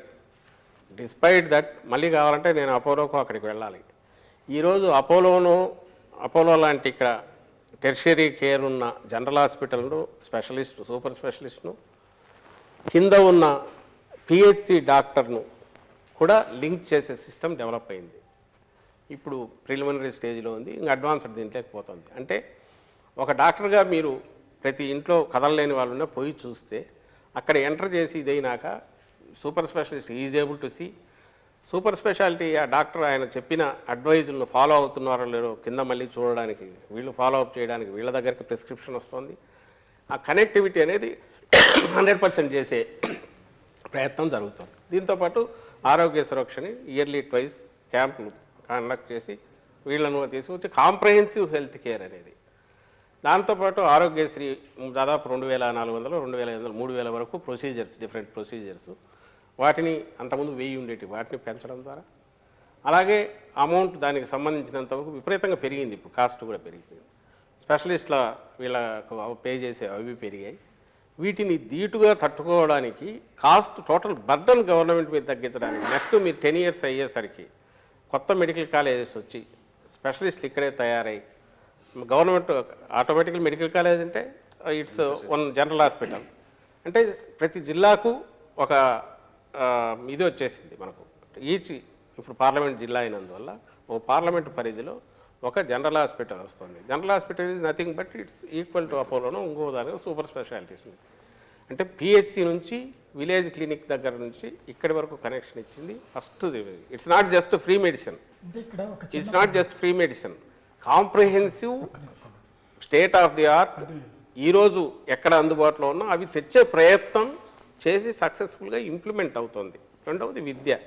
నేను డీటెయిల్ దానికి పోనక్కర్లే, మీరే చూస్తున్నారు, మీ మాటల్లోనే మీరే అన్నారు ఎట్లా ఇది. దీంతోపాటు ఇది చదివిన తర్వాత పైకి వెళ్ళాలంటే ఎట్లా, బయట స్టేట్కి వెళ్ళాలంటే ఎట్లా, దానికి అవసరమైన దానికోసమే సిబిఎస్ఈని ఈరోజు ఐబీతో ఒప్పందమని, ఇవన్నీ ఏవి చేయాల్సిన అవసరం లేదు. జగన్మోహన్ రెడ్డి గారు can get more free time, more he can concentrate, పబ్లిక్లో తిరుగుతూ ఉండొచ్చు, ఇంకోటి చేయొచ్చు. బట్ ఎండ్ వచ్చి ఇది చేసిన తర్వాత ఓ 10 ఏళ్ల తర్వాత ఈ పిల్లాడు చదువుకొని గ్రాడ్యుయేట్ అయిన తర్వాత ఎక్కడికి పోగలడు, ఏం చేయగలడు, మనమే ఫేస్ చేస్తున్నాం. ఈరోజు నేషనల్ దీనికి పోతే మనం కంప్లీట్ చేయాలంటే మదర్ టంగ్ దీనిలో మనం తెలుగులోనే మాట్లాడాలి, ఇబ్బంది పడుతున్నాం. ముందు ఆ షైనెస్ నుంచి బయటపడాలా, గ్లోబల్ సిటిజన్గా గ్రో కావాలా అనేదానికి ఫౌండేషన్ వేసాడు. ఇవన్నీ నిజానికి అనవసరం. చాలామంది చెప్తుంటారు, ఎందుకు ఇంత మీరు తపన పడుతున్నారు, మీరు ఇచ్చిన ప్రామిసుల్లో కొన్ని ఇప్పుడు చేస్తే సరిపోయేది కదా. కాదు, ఆ ఫౌండేషన్ వేస్తేనే ఏం చేస్తున్నాం అనేది తెలుస్తుంది. ఎందుకంటే మనకి ఇచ్చింది 5 yearsే మరి ఇది తీర్పు ఇచ్చింది, అంతవరకే మనం ఇది చేయాలని చెప్పి చేశారు. మిడిల్ క్లాస్ కంటూ మీ నుంచి అసలు ఏముంది? మంచి క్వశ్చన్ మీరు వేసింది. మీరనే ధరలు అనేది ఆ ఫినామినా అన్ని చోట్ల ఉండేది, నిజంగా పూరర్ సెక్షన్స్ కూడా అఫెక్ట్ అవుతాయి, నేను కాదని అట్లా. మీరు గమనించాల్సింది ఏంటంటే ఇదే పని ఇప్పుడు జగన్మోహన్ రెడ్డి గారు చేస్తున్నారు. జగన్మోహన్ రెడ్డి గారు ఈరోజు పవర్ ఛార్జెస్కు సంబంధించినంత వరకు టారిఫ్ పెరుగుతుంది అనేది ఒక రీజన్ వచ్చి, ఆయన ఆ రోజు వేయకుండా ఇప్పుడు చంద్రబాబు నాయుడు గారు తను ఉన్నప్పుడు ఆ డిఫరెన్స్ ఏదైతే ఉందో ఛార్జెస్కు సంబంధించి దానిపైతే అది ఆటోమేటిక్ వేయక తప్పదు. ఆ రోజు ఆయన పాస్ ఆన్ చేశాడు, ఈ గవర్నమెంట్ వచ్చాక మేము చేయాలి, సబ్సిడీ భరించాలి కదా. దాని తర్వాత సబ్సిడీ అది ఇప్పుడు మీరే 2 అంటున్నారు. ట్యాక్సులు కట్టే వాళ్ళని ఎట్లా అంటున్నారు, ఏది వచ్చినా లిమిటెడ్ రిసోర్సెస్, మీరు శాలరీ కావచ్చు లేదా మీరు ఇప్పుడు ఛానల్ పెడితే ఏ ఆదాయం కావచ్చు దీంట్లోనే స్పెండ్ చేయాలి. ఒకటి ఇది ఎఫెక్టివ్ ఎఫిషియెంట్గా అన్నా ఇచ్చేస్తూ పెంచకుండా దాంతో పెడుతూ పోవాలి. రెండవది ఎక్కడైతే బరువు ఎక్కువైనప్పుడు కొంత షేర్ చేసుకోవాలి, ఏ సెక్షన్స్ చేరాలో వాటికి చేయాలి. వీటికి సంబంధించినంత వరకు సబ్సిడీ బియాండ్ పోతున్నందువల్లే ఇప్పుడు జగన్మోహన్ రెడ్డి గారు చేస్తున్న ప్రయత్నాల వల్ల నెక్స్ట్ 5 years తర్వాత మీకు రిలీఫ్ పవర్ సెక్టర్లో కనిపిస్తుంది. మీ 5 ఏళ్లలో చూస్తారు కానీ మీ తర్వాత బాగుపడితే అదే కదా ఇప్పుడు మాకు వచ్చిన ఒక సమస్య లాంటి జగన్మోహన్ రెడ్డి గారు జస్ట్ పొలిటీషియన్ లాగానే ఉంటే సమస్య లేదు. ఎత్తులు పై ఎత్తులు వేసుకుంటా ఎలక్షన్ టైంకు అప్పటికప్పుడు ఆలోచించి ఎవరితో ఎట్లా కలిసి రావాలనుకుంటే అది అది అది అది అంత కష్టం కాదు. ఆయన రిఫార్మర్ లాగా వ్యవహరించడం వల్ల ఈరోజు మీరనేవి వస్తున్నాయి కొన్ని. అంటే ఎక్కడ బియాండ్ లిమిట్ పోకూడదు, ఉన్న దాంట్లోనే జాగ్రత్తగా ఆచితూచి చేస్తూ లాంగ్ టర్మ్ వేయాలి, షార్ట్ టర్మ్ ఇమీడియట్ రిజల్ట్ చూపించాలి అని ఇది టూ అంబిషియస్ ఈయన పెట్టుకున్నది. స్ప్రెడ్ చాలా పెద్దది. But at the same time మీకు పునాదులు ఎట్లా వేస్తున్నారో చెప్తున్నాను. ఈ డిసెంబర్ నుంచి మీకు సెకీ నుంచి ₹2.49 పవర్ వస్తుంది, ఏది ఫార్మ్ సెక్టర్కి సంబంధించి. దీని ఇంపాక్ట్ కనీసం ₹3-4 సేవ్ అవుతుంది పర్ యూనిట్ కాస్ట్. ఇన్నాళ్ళు ఫార్మర్స్కి ఇస్తున్నాం, ఫ్రీ పవర్ ఇస్తున్నాం సార్. రాజశేఖర రెడ్డి గారి కంటే అప్పుడే మొదలు పెట్టారు. తర్వాత వచ్చిన వాళ్ళు ఎవరు ఇంత బరువు ఎంతకాలం ఏ స్టేట్ అయినా భరించగలదని ఎవరు ఆలోచించలే. ఈయన దీనికి విరుగుడు ఏదన్నా ఉందని చెప్పి సోలార్ దీనికి వెళ్ళి సోలార్ దాని నుంచి టైఅప్ చేసి ఫార్మర్స్కి చేసి పెడుతున్నారు. దానివల్ల ఏమవుతుంది, ఫార్మర్కి ఇచ్చే వాటెవర్ పవర్ కాస్ట్ ఎప్పుడైతే తగ్గుతుందో దానికి క్రాస్ సబ్సిడీ ఇవ్వాల్సింది తగ్గుతుంది. దీని ఎఫెక్టు రాను వచ్చే సంవత్సరానికి మీకు తేడా కనపడుతుంది. 5-6 నెలల నుంచే మొదలవుతుంది. 8 times పెరిగింది. అలాగే 8 సార్లు పెంచారు మొత్తానికి టారిఫ్. మనం ట్రూ అప్ ఛార్జెస్ అని ఏదైతే మనం పర్చేజ్ ₹12 దొరకట్లే పవర్ బయట, ₹12 దొరకట్లా బయట మార్కెట్లో. ఇప్పుడు కన్జంప్షన్ విపరీతంగా పెరిగింది. ఎప్పుడు లేని మన 245 మిలియన్ యూనిట్స్కు సమ్మర్లో మాత్రమే ఉండేది, ఇప్పుడు మంది నడుస్తుంది. ప్రారంభించలేదు కదా, నేను అడుగుతాను, పవర్ ప్రొడక్షన్ ఏం ప్రారంభించలేకపోయారు కదా. ఎట్లా ఓవర్ నైట్ జరుగుతుందా? అంత ముందు 5 ఏళ్లలో పెంచామని చెప్తున్నారు. ఓవర్ నైట్ ఎక్కడ జరుగుతుంది? దాని ఏర్పాటు చేయగలిగాము. కోవిడ్ లేకపోతే ఖచ్చితంగా వుడ్ హ్యావ్ షోన్. ఇప్పుడు పంప్ స్టోరేజ్ పోతున్నాం, ఫస్ట్ టైం ఇంత పెద్ద ఎత్తున ఎక్కడా పోలే, ఫస్ట్ టైం పోతున్నాం. అది వచ్చిన తర్వాత కాస్ట్ పీక్ అవర్స్లో కాస్ట్ తగ్గుతుంది. అంటే పాయింట్ ఏంటంటే మీరు ఇది చూసినా హాస్పిటల్స్ చూసినా ఏదైతే స్టేట్ మీద సంక్షేమ పథకాల వల్ల పూరర్ సెక్షన్స్ అన్నీ మింగేస్తున్నారు డబ్బులన్నీ అని ఉన్న అపవాదు కానీ అపోహ కానీ ఎనీ గవర్నమెంట్ మీద ఉన్నదాన్ని తీసేసి వాళ్ళకు కావాల్సిన మనం ఈ సబ్సిడీ ఇస్తున్నారు అది తగ్గించే ప్రయత్నం లాంగ్ టర్మ్ వ్యూతో ఈయన చేస్తూ వస్తున్నారు. చేయకపోతే ఈ అవసరం రాదు. సార్ ఒక పాయింట్ సార్, మీరు అర్థం చేసుకుంటే సార్ ఇప్పుడు 5 ఏళ్లుగా జగన్మోహన్ రెడ్డి గారి మీద ఉన్న ఒక ప్రొజెక్షన్ ఏంటంటే ఆయన రైతు ఫ్రెండ్లీ లేకపోతే పేదల ఫ్రెండ్లీ పర్సన్ గవర్నమెంట్ అనే ఒక ప్రొజెక్షన్. అలాగే కొన్ని ఏళ్లుగా చంద్రబాబు నాయుడు గారి మీద అలాగే టీడీపీ మీద ఉన్న ప్రొజెక్షన్ ఏంటంటే there IT friendly or industrial friendly or urban friendly ఈ క్లాస్ ప్రొజెక్షన్. రెండు ప్రభుత్వాలు కూడా అంటే that is Jagan's government or Chandrababu government, they are not able to strike a proper balance. అటు రూరల్ అండ్ అర్బన్ క్లాస్ని టోటల్గా ఈక్వల్గా చూడటే ఆ బ్యాలెన్స్ స్ట్రైక్ చేయలేకపోతున్నారు. లేదు, మేము బ్యాలెన్స్ చేసాంగా, ఎక్కడ మిడిల్ క్లాస్ ఎప్పటికీ victim ఏ కదా. మేము బ్యాలెన్స్ చేసామని ఎట్లనే చెప్తాను. ఐటీ ఏదైతే ఇంతకుముందు మేజర్ రోల్ ప్లే చేసిందో ఆ ఐటీ ఇప్పటికే స్థిరమైన దీంతో హైదరాబాదు బెంగళూరు సెటిల్ అయిపోయింది. అక్కడ నుంచి మీరు చప్పట్లు కొట్టి మనం పిలిచిన రెడ్ కార్పెట్ పంచినా అంత సులభంగా రారు. Why? వస్తే గిస్తే రీజన్ సార్, రీజన్ ఏం లేదు, వాడు ఆల్రెడీ బేసిక్ ఇన్ఫ్రాస్ట్రక్చర్స్ లేవు, లేవు, ఇండస్ట్రీస్ ఐటీని గుర్తించలేదు. రాజశేఖర రెడ్డి గారు అదే మొదలుపెట్టి ఆ రోజు హైదరాబాద్ దగ్గర ఉంటే వైజాగ్ కానీ మిగిలిన చోట్ల కానీ సెకండ్ టియర్ వీటిలో మొదలు పెట్టాలని ప్రయత్నం చేశారు. వైజాగ్ కొంత వచ్చారు కానీ విజయవాడ కుదరలా. ఎందుకు? ప్రాక్టికల్ ప్రాబ్లం ఎక్కడ అవుతుందంటే కంపెనీలు ఏది పెట్టినా ఎక్కడైతే ఆల్రెడీ వాళ్ళు ఇన్వెస్ట్మెంట్లు చేసి వేల కోట్లు ఖర్చు పెట్టి స్ట్రక్చర్స్ లేపారు, ఇన్ఫ్రాస్ట్రక్చర్ లేపుతున్నారు, అక్కడ ఉన్నారు. దాని తర్వాత మన ఏపీలో అంతో ఇంతో దానికి ఉండే అవకాశం ఉండేది వైజాగ్ ఒక్కటే. అక్కడ మాక్సిమం ప్రయత్నం చేస్తున్నాం. ఇన్ఫోసిస్ కూడా మొదలైంది. తెలంగాణలో కూడా హైదరాబాద్ ఒకటే కదా సార్, ఎక్కడ లేదు కదా సార్. అవును, అది ఎప్పుడైతే మనం డివైడ్ వచ్చాక ఫస్ట్ 5 years ఆయన ఏం చేస్తున్నాడు, ఎన్ని కంపెనీలు తీసుకొచ్చాడు, ఎన్ని కంపెనీలు ఐటీ కంపెనీలు పెట్టించాడు, ఎందుకు జరగలే? మరి ఆయన ఐటీ, మీరే అన్నారు ఆయన అంటే ఐటీ అని, మరి ఆయనకు తెలిసిన చప్పట్ కొట్టి అందరినీ రమ్మని చెప్పేసి వైజాగ్లోనూ ఇంకో చోట లేదా అమరావతిలో పెట్టిండొచ్చు కదా, కొత్తది కృష్ణానది ఒడ్డునని. మనకి ఇప్పుడున్న మేజర్ డిసడ్వాంటేజెస్ ఆల్రెడీ అక్కడ సెటప్ కావడం, మధ్యలో కొంత కాన్సెప్ట్స్తో కొంత ట్రై చేశారు. వర్క్ ఫ్రమ్ హోమ్ టౌన్ అని కోవిడ్ తర్వాత ఇళ్లలో ఉంటే దానికోసం ప్రయత్నం చేశాను. అది చెప్పుకోవడానికి ఫ్యాన్సీగా ఉంటుంది, టేక్ ఆఫ్ అంత సులభం కాలే. ఇప్పుడు కూడా అది ఐడియా ఉంది. దీనికి మించింది మనకు ఉండేది అంటే మన కోస్ట్ లైన్ ఉంది 900 kilometers. మా గవర్నమెంట్ది జగన్మోహన్ రెడ్డి గారి ఆలోచనలో దాని మీద పోర్ట్ బేస్డ్ ఎకానమీ మీద, అందుకోసమే దాని మీద ఎక్కువ దృష్టి పెట్టాం. దానికి సంబంధించి ఈరోజు 4 పోర్టులు రెడీ అవుతున్నాయి. ఒకటైతే ఆల్మోస్ట్ రామాయపట్నం కంప్లీట్గా వచ్చింది, మిగిలిన కూడా అగ్రెసివ్ జరుపుతున్నాం. కానీ అవి ఏవి ఒక సంవత్సరంలో 6 నెలల్లో కట్టేవి కాదు, అక్కడికి అగ్రెసివ్ చేస్తున్నారు. మీరు చూస్తే డెవలప్మెంట్ కనపడుతుంది అక్కడ. దీని మీద డిపెండ్ అయ్యి పెరిగే economy it will have a long lasting effect. దాంతోపాటు క్లబ్బింగ్ విత్ టూరిజం ఒకటి, ఈ రెండింటి మీద దృష్టి ఉంది.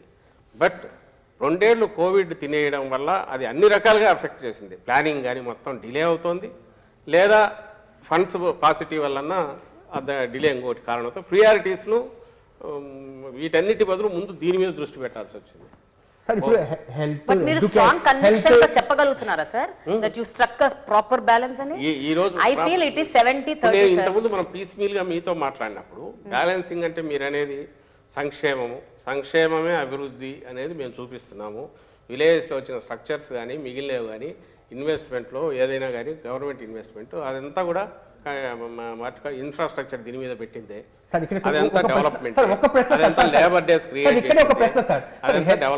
హెల్త్, ఎడ్యుకేషన్, ఐటీ ఇప్పుడు అన్ని ఒకేసారి మాట్లాడుకోవడం వల్ల కొన్ని ప్రశ్నలు వచ్చి మధ్యలో ఇంటరప్షన్ చేయడానికి అవకాశం దొరకలేదు. ఇప్పుడు హెల్త్ గురించి కొన్ని రకాల ప్రశ్నలు సార్ అద్భుతంగా చేశారు సార్. చిన్న కాంప్లిమెంట్ కూడా ఇస్తాం సార్, థ్యాంక్స్ అని చెప్పండి సార్, చాలా బాగుంది సార్.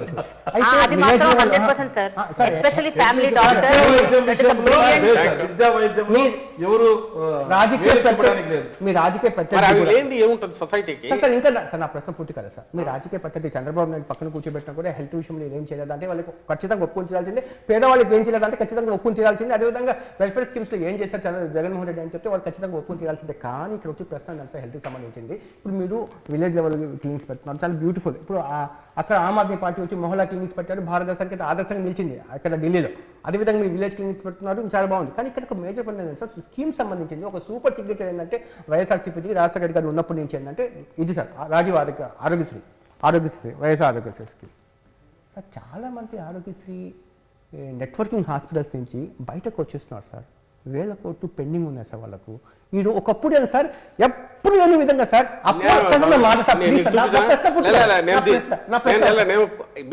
మేము వాళ్ళ డ్యూస్ మేము వచ్చి 650 కోట్లు 700 కోట్లు 800 కోట్లు మేము పే చేయాల్సి వచ్చింది. వాళ్ళు ఎంతకాలం తర్వాత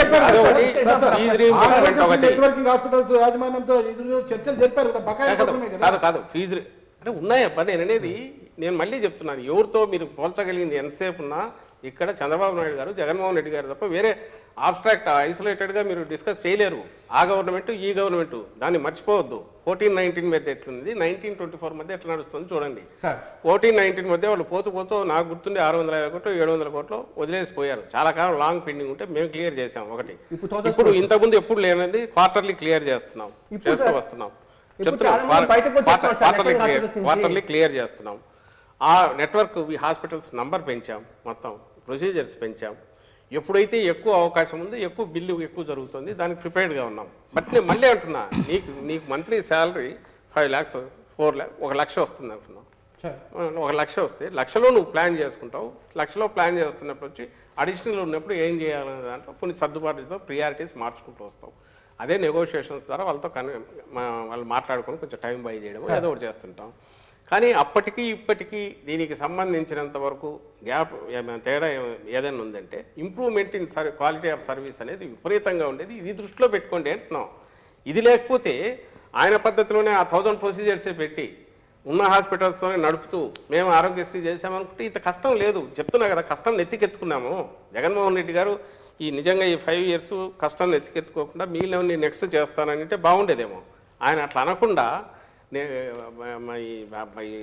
ఎకనామికల్గా అంత దెబ్బతిన్నా, కోవిడ్ వల్ల దెబ్బతిన్నా సరే టార్గెట్స్ ఇవే పెట్టుకొని పోవడం వల్ల కష్టం వచ్చింది. కష్టం వచ్చినప్పుడు ఉన్న దాంట్లో సర్దులో అటు ఇటు అయినప్పుడు ఖచ్చితంగా కష్టాలు వస్తాయి చెప్తున్నాం. దాంట్లో ఎన్నిసార్లు అడిగినా అదే క్వశ్చన్ వస్తాను. కాంట్రాక్టర్ల బిల్లులు అడిగినా, సర్పంచులు అడిగినా.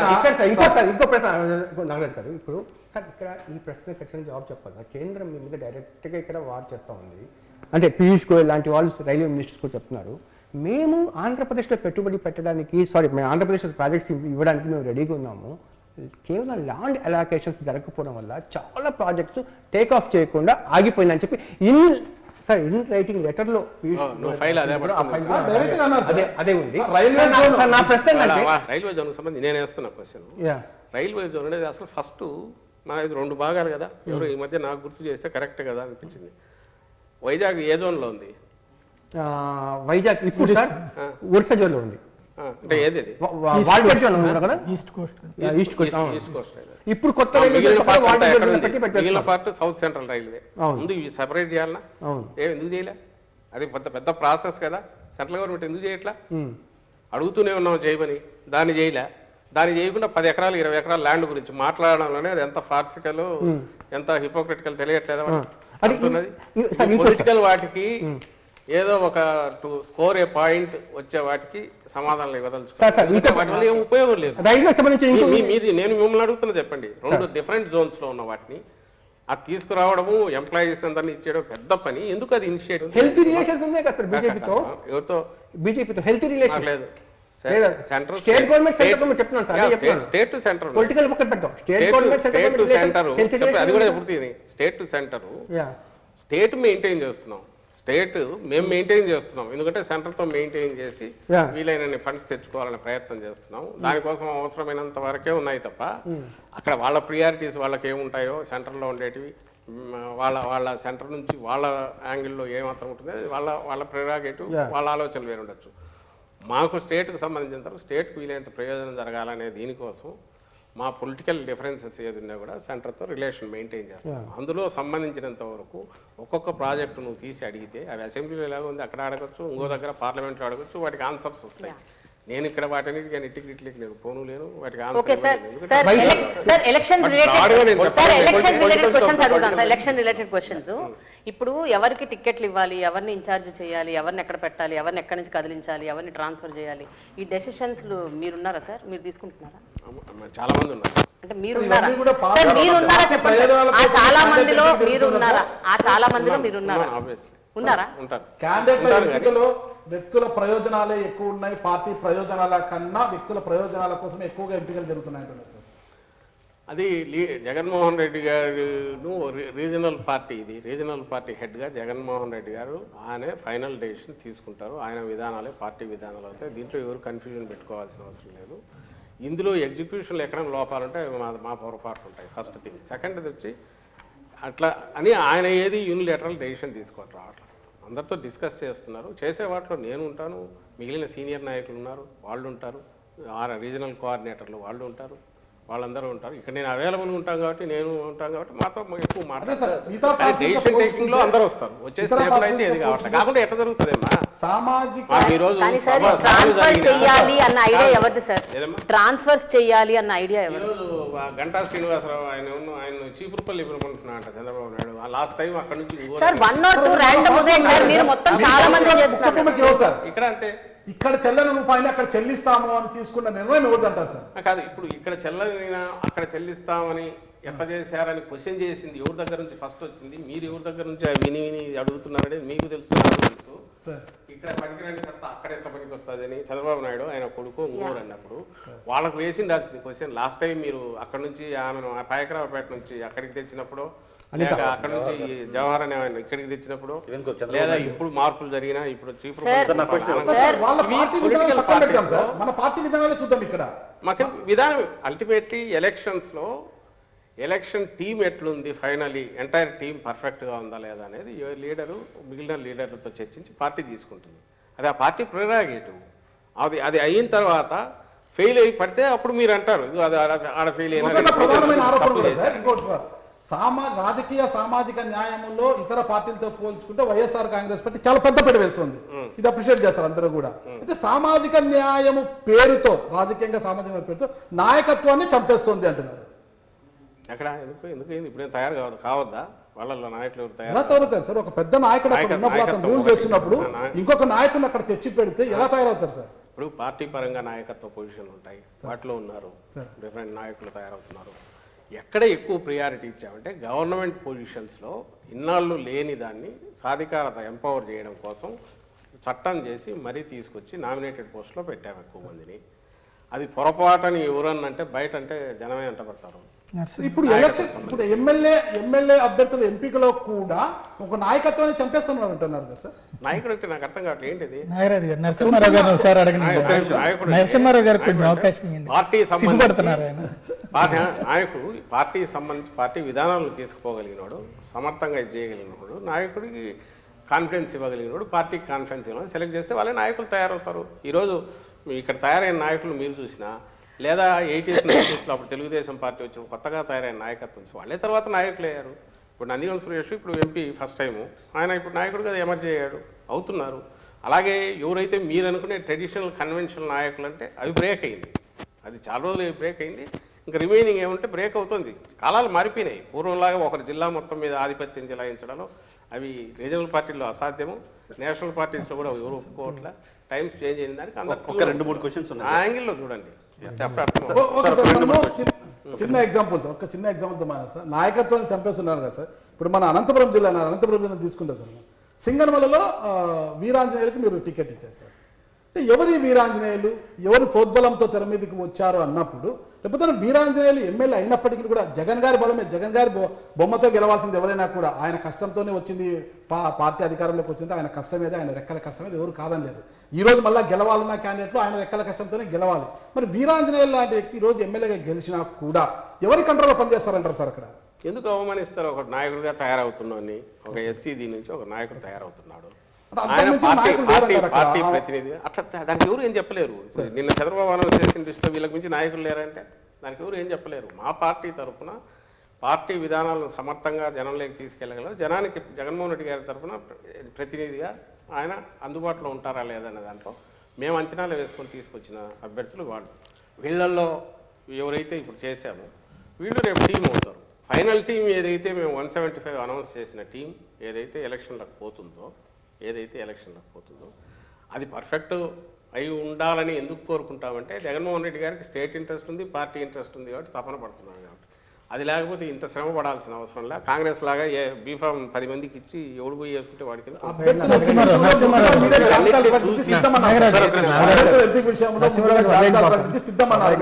నాకు తెలిసి ఇప్పటివరకు 7 జాబితాల్లో 72 మంది ఇంక్లూడింగ్ ఎంపీలతో సహా 72 ఒకటే జాబితాలో వాళ్ళు 99 సార్, 94 టీడీపీ, జనసేన 5 సార్. అర్థం కావట్లేదు. మేము అనౌన్స్ చేసే టైం వాళ్ళు మొదలు పెట్టలా. పెద్ద మొత్తంలో మార్చి 15th మేము 2019 ఒకేసారి మొత్తం అనౌన్స్ చేసాము. ఎలక్షన్లు ఎప్పుడు 10 నెలలు కూడా లేవు. మరి ఆ రోజు ఎందుకు ఒకేసారి అనౌన్స్ చేశారంటే మా కాన్ఫిడెన్స్తో మేము చేసాం. ఈ రోజు మేము చేసినప్పుడు వాళ్ళు చేయలే. మనం సిద్ధంగా ఉన్నది ఎవరు అనేది సార్ ఇక్కడ ఎవరు అంటే సీట్ లెక్క పెట్టుకుంటారా? అది 175 మేము సిద్ధం. మేము ఏదైతే మార్చలేదో వాళ్ళు ఉన్నట్టు, ఎవరైతే మార్చట్లేదో వాళ్ళు ఉన్నట్టు, మార్చిన చోట మారుతుంటారు. నా క్వశ్చన్ అదే సార్, ఇప్పుడు ఇచ్చిన కొత్త ఇన్ఛార్జ్లు అంతా క్యాండిడేట్సేనా? ఎవరు ఇప్పుడు మీరు ప్రకటించిన కొత్త ఇన్ఛార్జ్ అందరూ క్యాండిడేట్సే. కొత్త లిస్ట్ మారిన వాళ్ళు క్యాండిడేట్స్. ఇప్పుడు మారిన వాళ్ళు ఎవరున్నారో వీళ్ళు క్యాండిడేట్స్ అవుతారు. సిట్టింగ్ సిట్టింగ్ ఎవరున్నారో వాళ్ళు ఉంటారు. వీళ్ళలో ఏమైనా చేంజెస్ ఉంటే మాకు వెళ్ళాక వస్తాయి. కానీ ఫైనల్ దీనికైతే ఓ లిస్ట్ అయితే ఫైనల్ గా అనౌన్స్ చేస్తాం. ఫైనల్ లిస్ట్ టోటల్ గా 175 అనౌన్స్ చేస్తాం. అన్ని చేంజెస్ ఉండవు కాబట్టి ఉండని కూడా అనౌన్స్ చేయాలి కాబట్టి ఫైనల్ గా ఓ లిస్ట్ అనౌన్స్ చేస్తాం. సజ్జల రామకృష్ణారెడ్డి గారు అంటే వైఎస్ఆర్ కాంగ్రెస్ పార్టీలో ట్రబుల్ షూటరా, ట్రబుల్ మేకరా? మీరు ఇచ్చిన 2 స్టేట్మెంట్స్ కోట్ చేస్తాను ఇక్కడ. ఒకటి, మా ఓటర్లు వేరే ఉన్నారు అన్నారు, అది కాంట్రవర్షియల్ అయింది. 2, సిపిఎస్కి సంబంధించి మేము ఆలోచించుకోకుండా హామీ ఇచ్చామన్నారు. అవి 2 కాంట్రవర్షి అయ్యాయి. మీరు ట్రబుల్ మేకర్గా ఉన్నారు, ట్రబుల్ షూటర్గా ఉన్నారు. ఆ 2 కూడా కాంట్రవర్షియల్ ఏం కాదా? అప్పటికి ఇప్పటికీ ఐ స్టాండ్ బై ఇట్.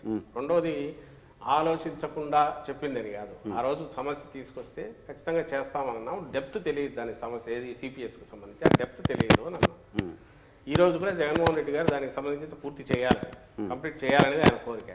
ఆ ఉద్దేశంతోనే చేస్తామన్నప్పుడు financial situation, state own revenues already దాటిపోతున్నాయి. ఈ బడ్జెట్, శాలరీ బడ్జెట్ అసాధ్యం చేయలేమని చేతులు ఎత్తారు. కొంతమంది పొలిటికల్గా ఆలోచించే వాళ్ళు 35-40 బరువు పడితే పడుతుంది తోసేద్దామన్న వాళ్ళు కూడా ఉన్నారు. 2 చూసి we cannot be future generations 10 years తర్వాత అయినా తిట్టుకుంటారు. ఈ మోయలేని బరువు అయినప్పుడు ఇప్పుడు ఆ రిస్క్ ఏదో మనమే తీసుకోవడం లేదు. వాట్ ఎవర్ తప్పు అయితే తప్పే, మనం ఆ రోజు చెప్పకుండా ఉండాల్సింది. డెప్త్ తెలియక చేశాము. ఈ రోజు కూడా ఇవ్వాలని ఉంది కాబట్టి చేయలేని పరిస్థితి, నిస్సహాయ పరిస్థితిలో మధ్య మార్గంగా పోయాము. మేము సిపిఎస్కి దీనివల్ల పడ్డాన్ని పడుతుంది.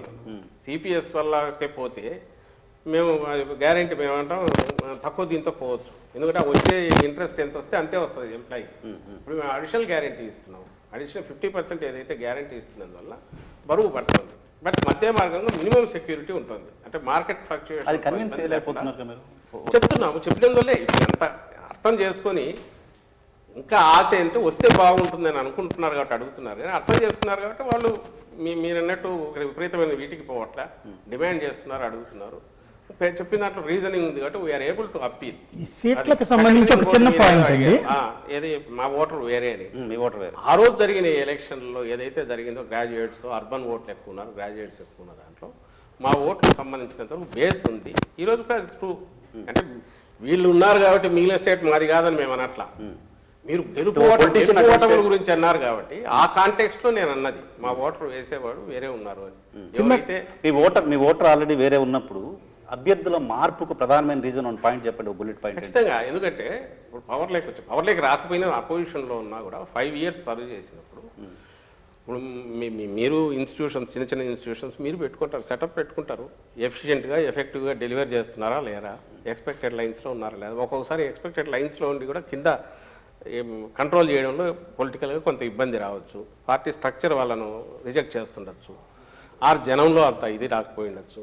రకరకాల కారణాలు ఇవన్నీ చూసినప్పుడు మోర్ ఎఫెక్టివ్గా ఉండేవాళ్ళు ఎవరైనా సెలెక్ట్ చేసుకోవడంలో భాగంగా చేయడమే తప్ప వాళ్ళకి పార్టీ బాధ్యతలు ఇస్తాం. రెండోది, నేను ఎప్పుడు మాట చెప్తుంటా, జగన్మోహన్ రెడ్డి గారి దృష్టిలో ఎమ్మెల్యే అయినా ఒకటే, పార్టీ కార్యకర్త అయినా ఒకటే. పార్టీ కార్యకర్తకు అదే గౌరవం.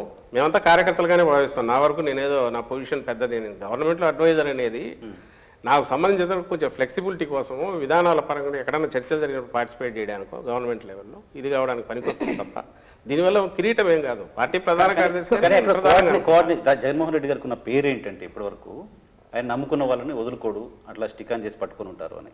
కాపు రామచంద్రారెడ్డి గారు ఆయన పార్టీ పెట్టినప్పటి నుంచి ఉన్నారు, ఆళ్ళ రామకృష్ణారెడ్డి గారు, ఇంకా చాలా పేర్లు చెప్పగలరు. అటువంటి వాళ్ళు పార్టీని వదిలేసిపోతున్నారు అంటే ఎక్కడో కోఆర్డినేషన్, కమ్యూనికేషన్ మిస్ అవుతుంది ఆ పార్టీలో.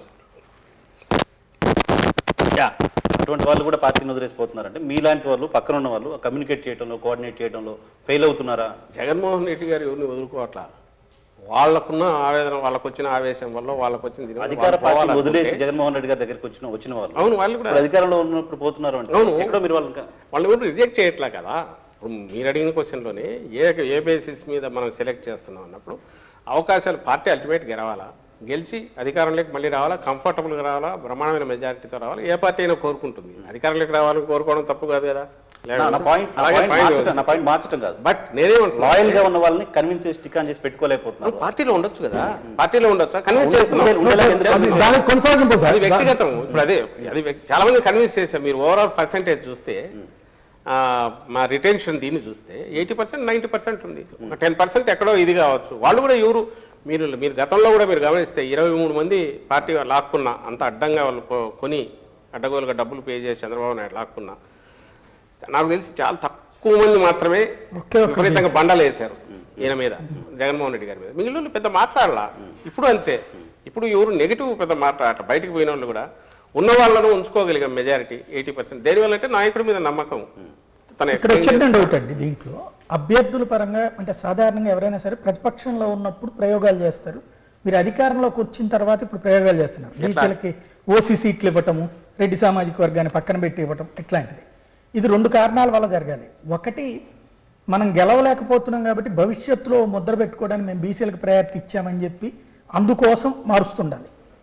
లేదంటే కనుక మీ దగ్గర ఇక్కడ పనిచేసినటువంటి నాయకులు పూర్ పెర్ఫార్మెన్స్ కాబట్టి వీళ్ళకంటే వాళ్ళు బెటర్ అని చెప్పి చేసుకుని ఉండాలి. ఈ రెండిట్లో ఏది కరెక్ట్? ఇప్పుడు ఏదైతే జగన్మోహన్ రెడ్డి గారు చేస్తున్నారో, మీరు అధికారంలోకి వచ్చిన డే 1 నుంచి లేదా అంతకుముందు నుంచి అనౌన్స్ చేసిన దగ్గర నుంచి కంటిన్యూటీ ఉంది. ఏది ఐసోలేటెడ్గా రాలా. బీసీ డిక్లరేషన్ అని చేసినా, ఆ రోజు సీట్లు పెంచాలని చూసినా, ఆ తర్వాత అధికారంలోకి వచ్చిన రోజు నుంచి స్టెప్స్ వేసుకుంటూ పోయింది చూసినా, చట్టం చేసి నామినేటెడ్ పోస్టులో వీళ్ళకు 50% ఇవ్వాలని మహిళలను మర్చిపోయారు, మహిళలను పెట్టాలన్నా. ఇవన్నీ ఆయన ఏమనుకున్నారంటే నెక్స్ట్ 10 yearsకు this should become the rule of the land. అక్కడ అయిపోవాలి. ఏ పార్టీ అయినా they should be forced to implement all these అనే దాంతోనే పోతున్నారు.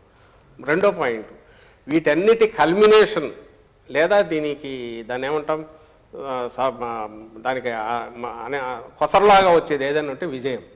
ఎలక్షన్ల విజయం టార్గెట్గా అయితే ఆయన పనిచేయట్లా, డే 1 నుంచి పనిచేయట్లా. నేను చేసిన పనులు ఖచ్చితంగా జనం బ్లెస్సింగ్స్ ఇచ్చేట్టు చేస్తాయనే విశ్వాసము. ఎన్నికల ఓరియంటేషన్ అయితే ఇట్లా ఇవన్నీ ఎందుకు చేస్తాడు?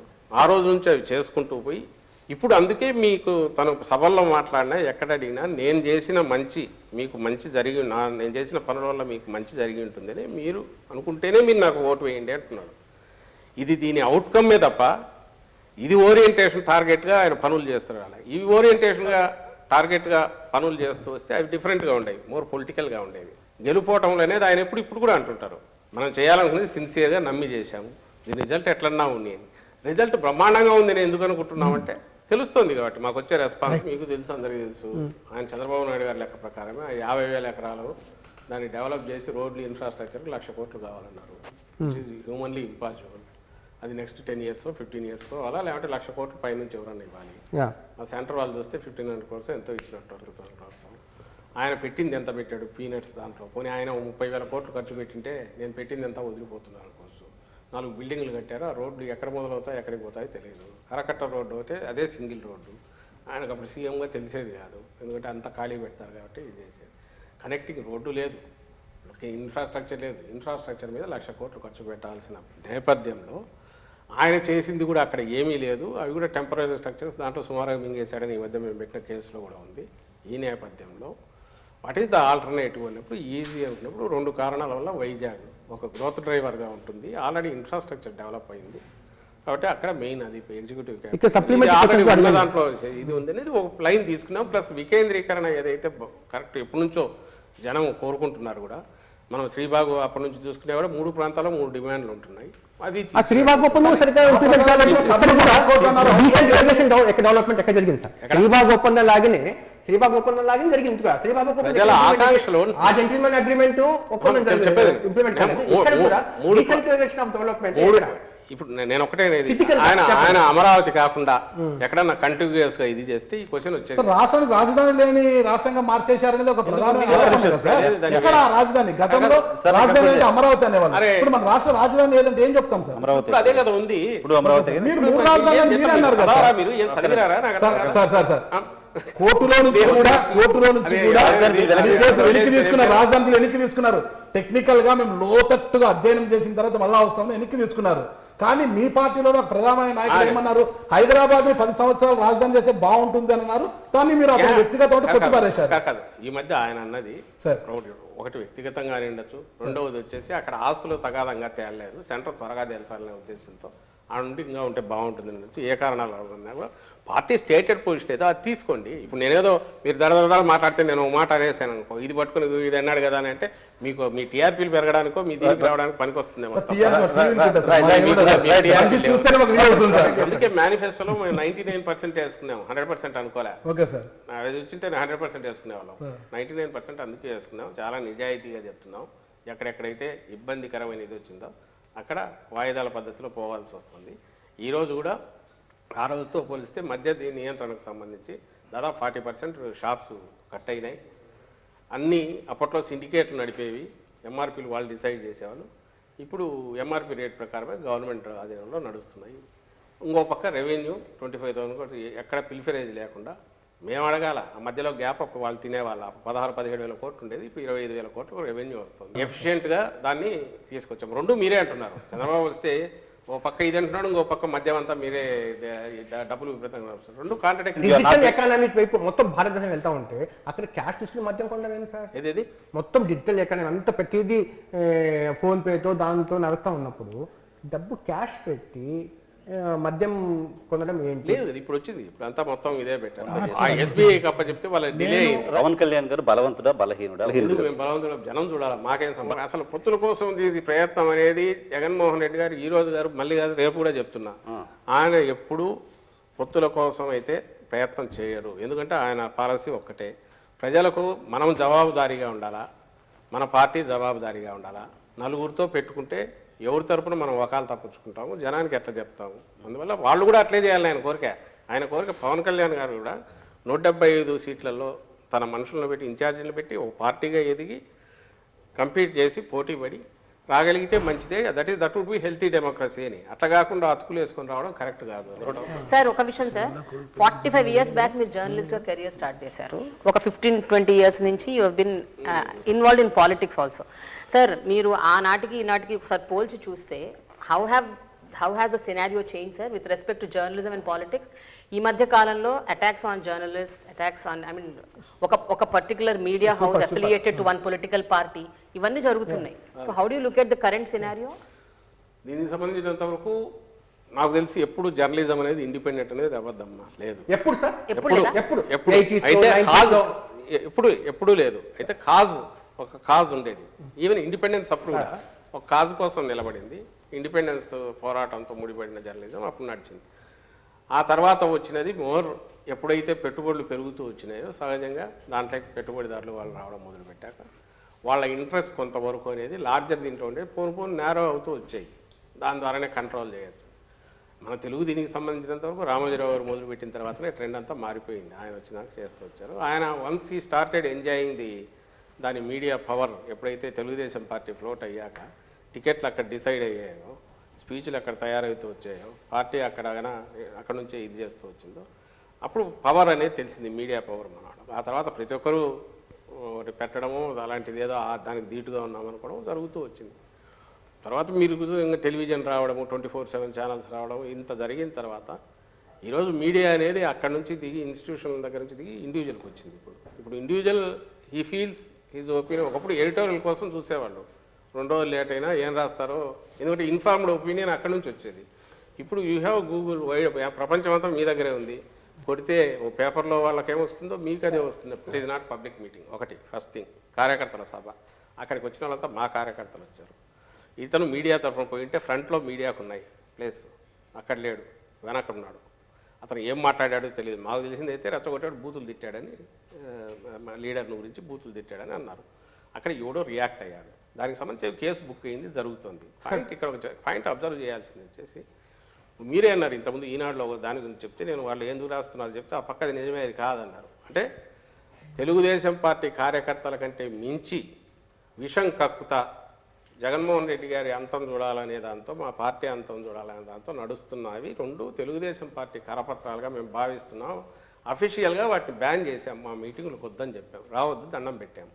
సాక్షి పోవట్లే అక్కడ, పోదు. ఎందుకంటే సాక్షి వెహికల్స్ తగలబెట్టారు ఇంతకుముందు, మీకు గుర్తుంటే డిఎస్ ఇంజిన్ కూడా పగలగొట్టారు అక్కడికి పోయినప్పుడు. అది ఇంకా పబ్లిక్ మీటింగ్ నడుస్తున్నది, అక్కడ పోయినప్పుడే కొట్టారు. కొట్టిన తర్వాత వాళ్ళు చెప్పారు మేము ఇది నడుస్తుంది, ఈ సిచ్యువేషన్ వాస్తవం, దానికి కాదనొద్దు. అది లేదు కదా, ఇది కాకుండా ఏదో ఆబ్స్ట్రాక్ట్గా మీడియా ఫ్రీడము ఇదనే అనొద్దు. ఈ పరిస్థితిలో వచ్చినప్పుడు దానికి మేము రెస్పాన్సిబిలిటీ తీసుకోలేము. అట్ ది సేమ్ టైం గవర్నమెంట్లో ఉన్నాం కాబట్టి కేసులు బుక్ చేసాం. కేసు బుక్ చేసుకునే ఏం ఆపలేదే, ఇమీడియట్ కేసు బుక్ చేశారు, నడుస్తుంది, అది నడుస్తుంది. అరెస్ట్ అయ్యి, నాకు తెలిసి అయితే అరెస్ట్ అయినట్టున్నాడు, అతను కూడా అరెస్ట్ అయినట్టు 307 పెట్టేట్టున్నారు. ఎవరో ఒక వ్యక్తిని అరెస్ట్ ఏ పెట్టారు 307 పెట్టారు. మరి 307 ఈ గవర్నమెంట్లో ఉండి మేమన్నా ఇర్రెస్పాన్సిబుల్గా చంద్రబాబు నాయుడు గారు చేసినట్టుగా వనజాక్ష ఒక ఎంఆర్ఓను జుట్టుబట్టి ఈడ్చో లేకుంటే అసభ్యంగా చేసిన చింతమనేని ప్రభాకర్ ఎమ్మెల్యే చేసేలాగా పంచాయతీ చేయలేదే. ఆర్టీఏ దగ్గర ఏదో గొడవ జరిగితే పంచాయతీ చేసినట్టు చేయలేదే. అప్పుడు బాలసుబ్రహ్మణ్యం ఎవరో కమిషనర్ ఉంటే గొడవ అయితే ఆయన పంచాయతీ చేసినట్టు చేయలేదే. చట్టం పని చేసిపోతుంది. మేము despite we being in the power అది చేస్తున్నాము. ఇంకో పక్క రెస్పెక్ట్ ఇవ్వాల్సిన చోట ఇస్తున్నాము. ఎవడు పొమ్మన్నాడు అక్కడ కార్యకర్తల సభలోకి పోయి అక్కడ పోయి తిడితే ఎవడు దానికి బాధ్యత ఎట్లా? మేము చెప్తున్నాము ఈ రోజు కూడా నీకు సాక్షిలో ఇప్పటికే కూడా రాజశేఖర రెడ్డి గారు బొమ్మ పెట్టుకునైనా సరే కింద ఎక్కడైనా వాళ్ళ స్పీచ్ కానీ ఇంకొకటి కానీ అస్సలు లేకుండా అయితే ఉండదు. వాళ్ళు మాట్లాడినా వస్తాయి, దాని ఫాలోఅప్ మీద రాసేవి వస్తున్నాయి. అడ్డంగా ఏది లేకుండా అయితే చేయట్లా.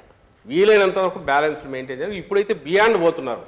అయినా సరే కాకమ్మ కథలు ఊరే కథలు. కానీ మీ మధ్య మీకున్న పొలిటికల్ డిఫరెన్సెస్ తో ఈ పొలిటికల్ డిఫరెన్సెస్ తో మీడియాలో వర్క్ చేస్తున్న ఎంప్లాయీస్ మీద ఇలాంటి దాడులు చేయడం, అటాక్ చేయడం మీరని కాదు. It's not about just you.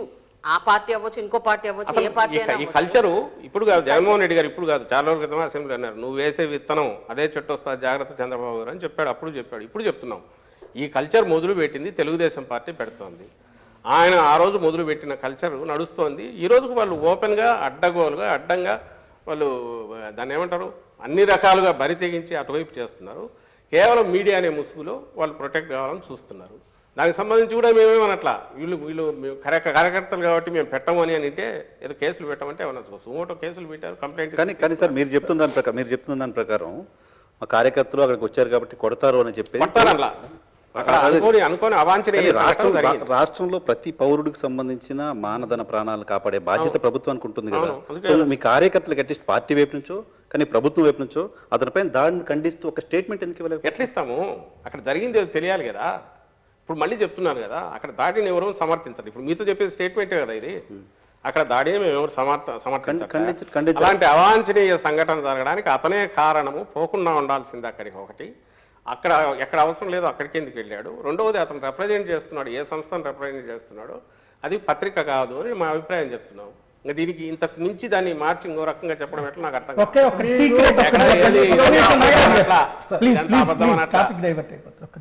దాని నుంచి అదే ఇప్పుడు మా అందరికి పబ్లిక్కి బాగా తెలిసిన పాయింట్ ఏంటంటే, జగన్ గారికి ఈ పొలిటికల్ డెవలప్మెంట్ ఏదైనా పవన్ కళ్యాణ్ గారి ఇష్యూ వచ్చినప్పుడు, లేకపోతే వాళ్ళ సభ గట్టిగా సక్సెస్ అయినప్పుడు ఏదైనా సరే టీవీలు పగలగొడతారు నెంబర్ 1. రెండోది పబ్జీ ఆడుకుంటూ పని పాట లేకుండా కూర్చుంటారు. ఈ రెండు మీరు దగ్గరగా చూస్తారు కాబట్టి నిజమా కాదు?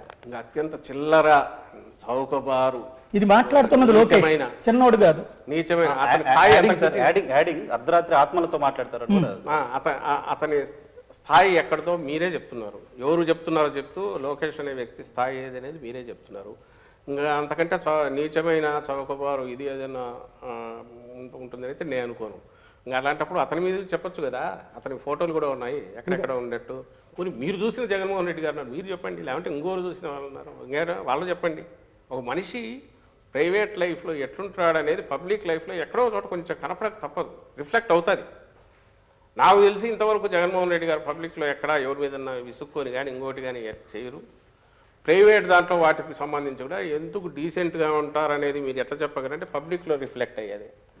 మహిళల మీద కానీ ఇంకోటి కానీ చిన్నపాటి ఇదైనా, లేదా చిన్నపిల్లల మీద కానీ పెద్దవాళ్ళ మీద కానీ ఇదైనా, లేదా ఫ్యామిలీ వాల్యూస్కి భిన్నంగా ఎక్కడ జరిగినా ఇమ్మీడియట్ ఓపెన్లీ హీ కండెమ్స్. మీ దగ్గర అంటాడు, ప్రైవేట్ టాక్లో కూడా అంటాడు. సహించదు అసలు.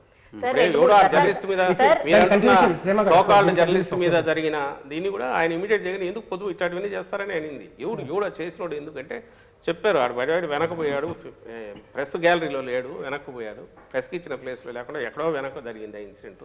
తెలిస్తే మేమెంత అలవ్ చేస్తాం సార్ అని అన్నారు. తను పొరపాటు కూడా ఎందుకు అదే ఆయన అజెండా కాదు, ఆ బేసిస్ మీద పోడు ఆయన.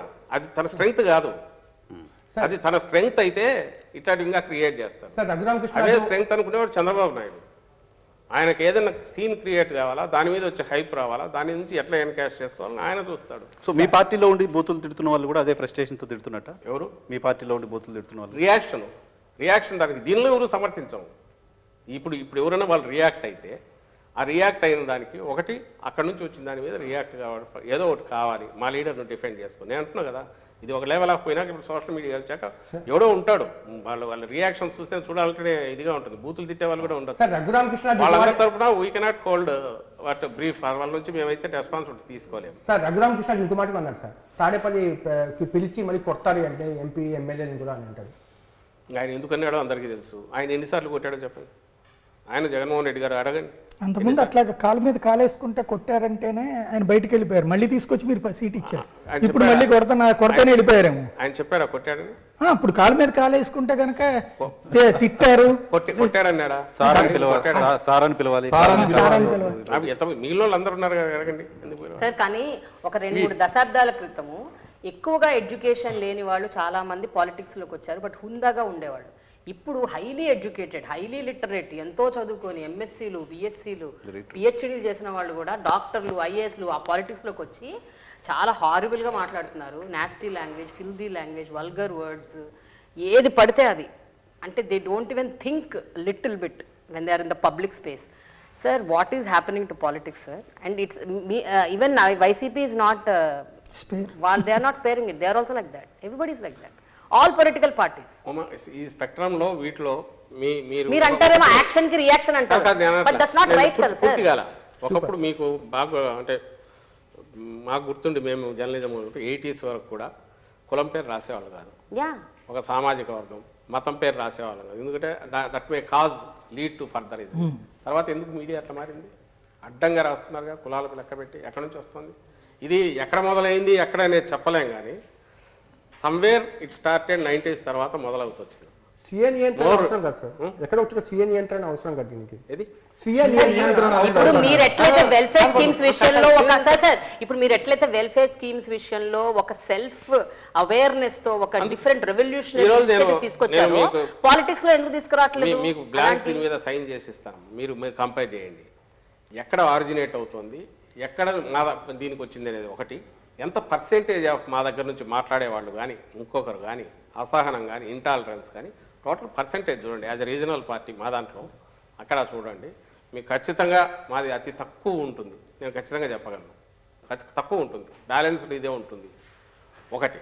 సెకండ్ వచ్చి ఈరోజు జగన్మోహన్ రెడ్డి గారు ఏదైతే ఫిక్స్ చేసుకొని వచ్చారో, he has set a new rules ఈ గేమ్కు, పాలిటిక్స్ అనేదానికి.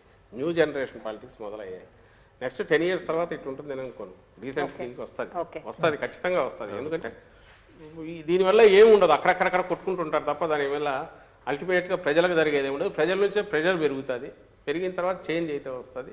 అది ఖచ్చితంగా 5 years తర్వాత కనపడుతుంది. ఇందులో లీడ్ చేసే దాంట్లో జగన్మోహన్ రెడ్డి గారు ఈరోజు I'm proud to tell that convention అంది బ్రేక్ చేసుకొని ఎట్లా ఒకటో 4 ఓట్లు ఎట్లా తెచ్చుకోవాలి, 4 సీట్లు ఎట్లా తెచ్చుకోవాలి అనేది కాకుండా మనం ఎంతకాలం ఉన్నా కూడా జనం గుండెల్లో ఏదైనా స్థానం సంపాదించుకోవడం ఎట్లా, మా పార్టీ 4 కాలాల పాటు ప్రజల మన్ననలు పొందేది ఎట్లా అనే లాంగ్ టర్మ్ ఇవి లార్జర్ పిక్చర్ చూసుకుంటూ దానికోసం టార్గెట్ చేసిన పార్టీగానే నడుపుతున్నాడు. కాబట్టి మీరు ఏ క్రైటీరియా చేసుకున్నా కళ్ళు మూసుకొని నేను చెప్పగలను, we will not be the first ఇలాంటి చెత్తా పనులు చేయడంలో, we will be the first మంచి పనులు చేయడంలో.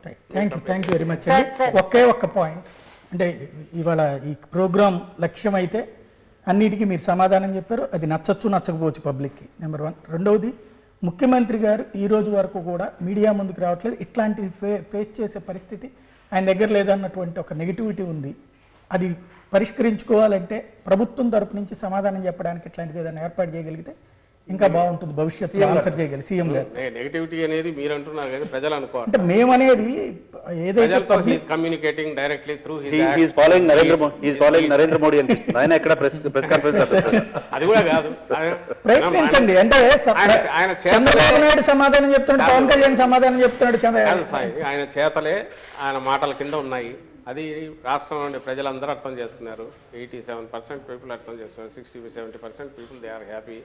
It is this one ultimate కావాల్సింది అది కదా. Communicate. ఆయన చేతలు మీకు కూడా మీరు ఆ లాంగ్వేజ్ అర్థం చేసుకోలేకపోతే ఏం చేయలేము. మీరు ఆ సార్ లాంగ్వేజ్ అర్థం ఒక రెండు ర్యాపిడ్ ఫైర్ క్వశ్చన్స్ అడుగుతాను మిమ్మల్ని. వైఎస్ జగన్మోహన్ రెడ్డి, వైఎస్ రాజశేఖర్ రెడ్డి వీళ్ళిద్దరిలో ఎవరు బెటర్ చీఫ్ మినిస్టర్ అనుకుంటున్నారు? ఒక క్వశ్చన్. రెండోది, వీళ్ళిద్దరిలో మీకు ఎవరు ఇష్టం?